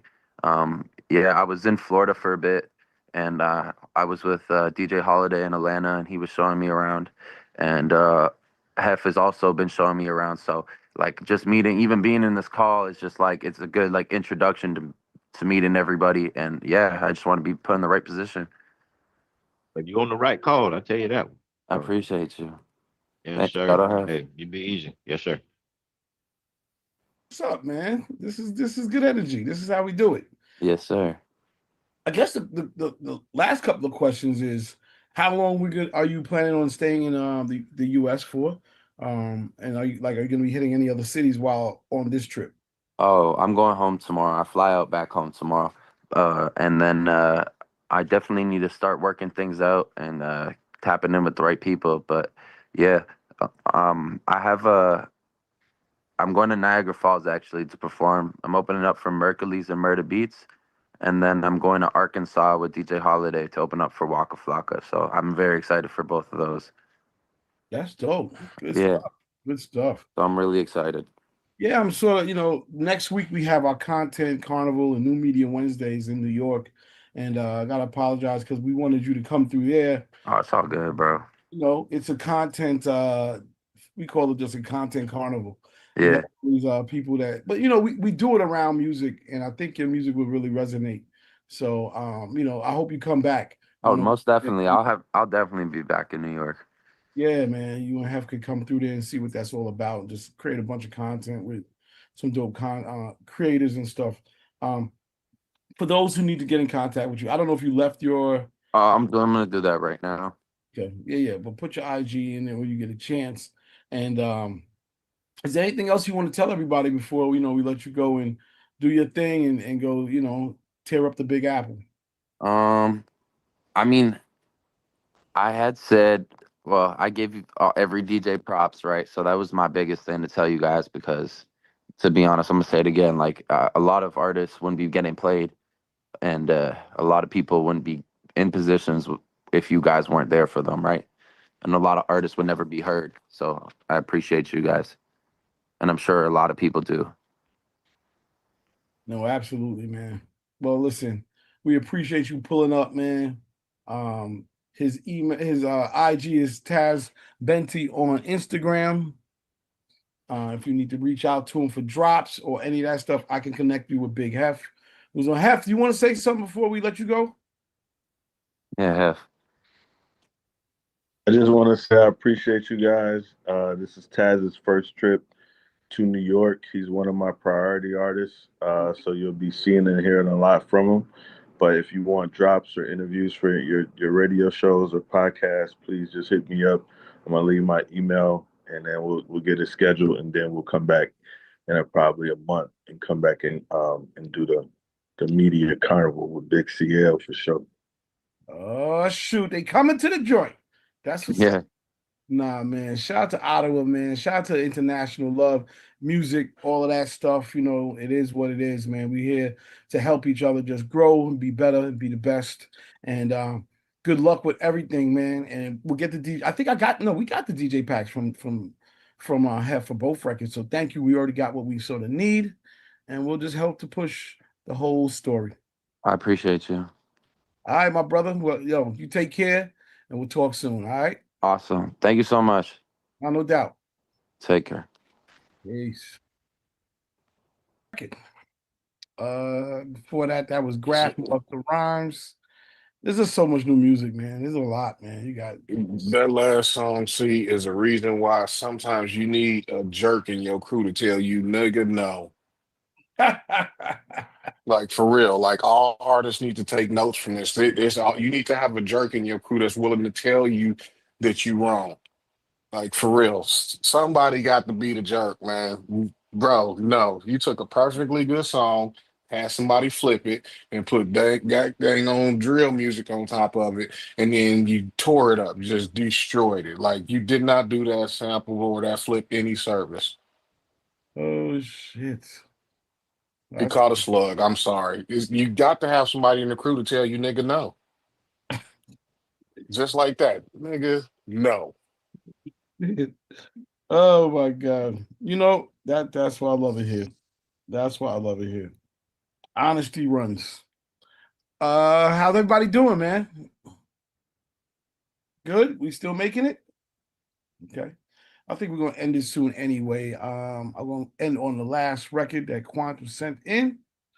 And what else do I have? I guess there's a couple updates. Like I said, next week we have New Music Wednesdays, of course, along with New Media Wednesdays, which would be pretty cool. That's our event in New York City where we it's our content room. So it's a bunch of podcasters and interviewers from radio stations and of course content creators for different forms of social media. We all meet up in the city at the Penthouse on 46th Street. And by the way, all of us that's on here, anytime you're in New York on a Wednesday, you already know we got a place for y'all to come and we all hang out. That is our clubhouse. So you guys can come any Wednesday and get involved. If you can, bring a phone, a little stand, a little light, get involved on the action. Of course, jump on the couch and we'll all co-interview artists and turn up. So feel free by any time. Yes. Hey, CL, this is what I was going to ask you too. I know the website is still being worked on, but I was getting emails that was saying, go to the website for. No, that's why I thought it was. That's why I was like, I know it's still being worked on. I was going to let you know. I didn't know if it was like an automated process or not. Yeah, the emails are just to get the downloads of the music direct for now. So you just click on the email. It's going to open up a P Cloud, and you can just download the records because we're still dealing with it. But I think we are finally figuring out what the issue is. It's just a lot. It's just we got hacked, so we're getting down to it. If we'll need to do another sign, another update. I don't think so. Hopefully not. I don't know yet. Okay, cool. I'll let the web people do what they do best, and I just do what I do. But I think by tomorrow tonight we'll have an update. So I will let you know. It's been a headache, I'll tell you this much, but you learn from this stuff. And that's the other thing you can't lie. They say losses leads to lessons. So that's what it is. That's what it is. Yeah, so that was one thing I did want to talk about was that we have that content carnival next week. What else is there? We've been thinking about trying to take New Music Wednesdays on the road and just do what we do and just bring it to Atlanta. And we have a little live crew there. Indy, obviously. Houston, why not? Atlanta, DC, Philly.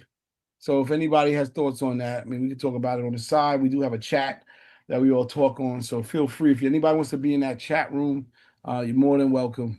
More than welcome to be down with the chat. All right, I think I'm rambling. let's play one more song, and then we'll let everybody do what they do. Thanks everybody for pulling up. Check it out. Very vibey. Shout out to Quantum on that one. I Told heard you. the Bahamadia in there, but go ahead and give it the real rundown. Yeah, that's production group Potato Head People and Slippery Elm featuring Bahamadia. It's called Up Close. Yeah. Now, real quick, Head Rush thinks he knows. He thinks he knows. Man, bro, I got you pegged like a book, bro. Like every time a song come on, I'll be like, yeah, that's Quantum. I think you got me like once.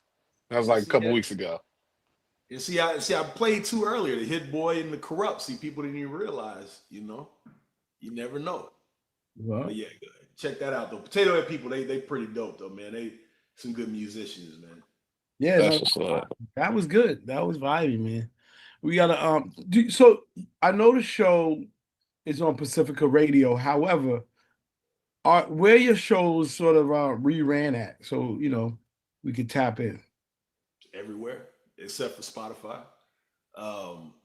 If you go to my Instagram, that link takes you to wherever you want to listen. Okay. In terms of, I put it up on YouTube, so most people, if they don't go to Spotify, they go to YouTube. But I'm glad you said that. And real quick, man, I just want to say, again, going back to our administration, we recently got a notice because we are, again, on FM, and that is public radio. And they are defunding public radio. So for everyone that, just kind of be on the lookout, these things happen.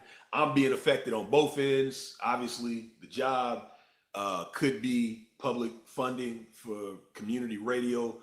There really is an attack on anyone that's not kissing that dude's ass. So for all of you, if you do see any sort of way to support not just public radio, public television, that includes NPR, PBS, all of that, those are institutions that are there for a reason, truly to maintain First Amendment rights. And that's what's trying to be taken away under this administration. So just be aware of that. I 100% agree with you, man. And, for me, public radio has always been the balance to the bullshit that we see on channel 2, 4, 5, Fox, ABC, NBC. They have been the balance to it on all ends. I listen to the equivalent Pacifica radio station here in New York.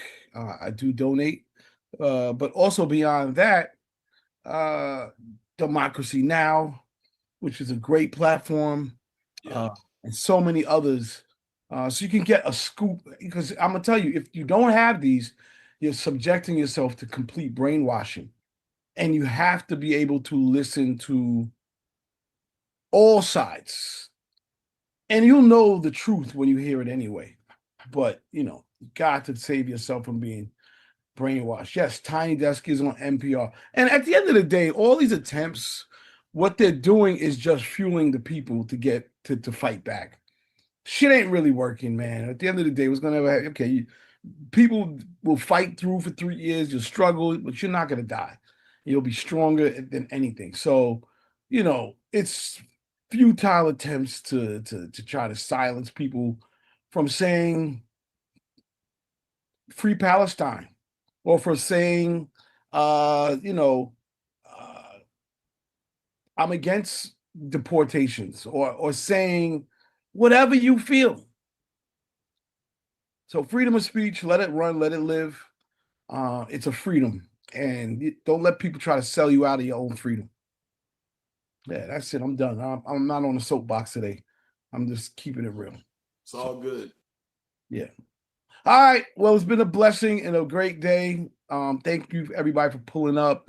Next week, Talib Kweli, I hope he does show up, man. These things are not easy, but we ain't gonna stop just because one monkey didn't show up. Well, I should. Damn. I'm sorry. That was wrong. I love Talib. God damn, dog. I didn't mean that. I did not mean that. So what I meant does was he one have monkey something don't new? stop the show. It does not mean I love Talib. I does not mean that. I just saying. All I'm saying is if Kodak can catch a slug, then so can Talib, man. Nobody is exempt in Digiwaxx. Subject entertainer from Barbershop. Oh wow, man. Ain't nobody exempt on the Digiwaxx call. That was a slip. My bad. I love Talib, man. What does he have something new coming out? That's what I was wondering when. Yeah, I think he did. He dropped something new about what it was like a week ago, ain't it? So it's actually a project under Fat Beats. Yeah. And he has a record on there. Actually a few records. Also, it's somebody else's project. He's just on it. No, I think it's his project, but it's under a different name. It's let me pull it up real quick. And that's what I wanted to ask him about this joint because the George Fire is called the Javati. Oh, that's his label. Yeah, so the Javati Media Notes from the Underground. So yeah, I don't know a lot of none it's of all that. Talib, but you know, it got records with J. Rawls on there, of course. I was really intrigued by the one with him and Mano and Saint Lab. And Jay Rawls, he was on the call before, wasn't he? Yes, he was.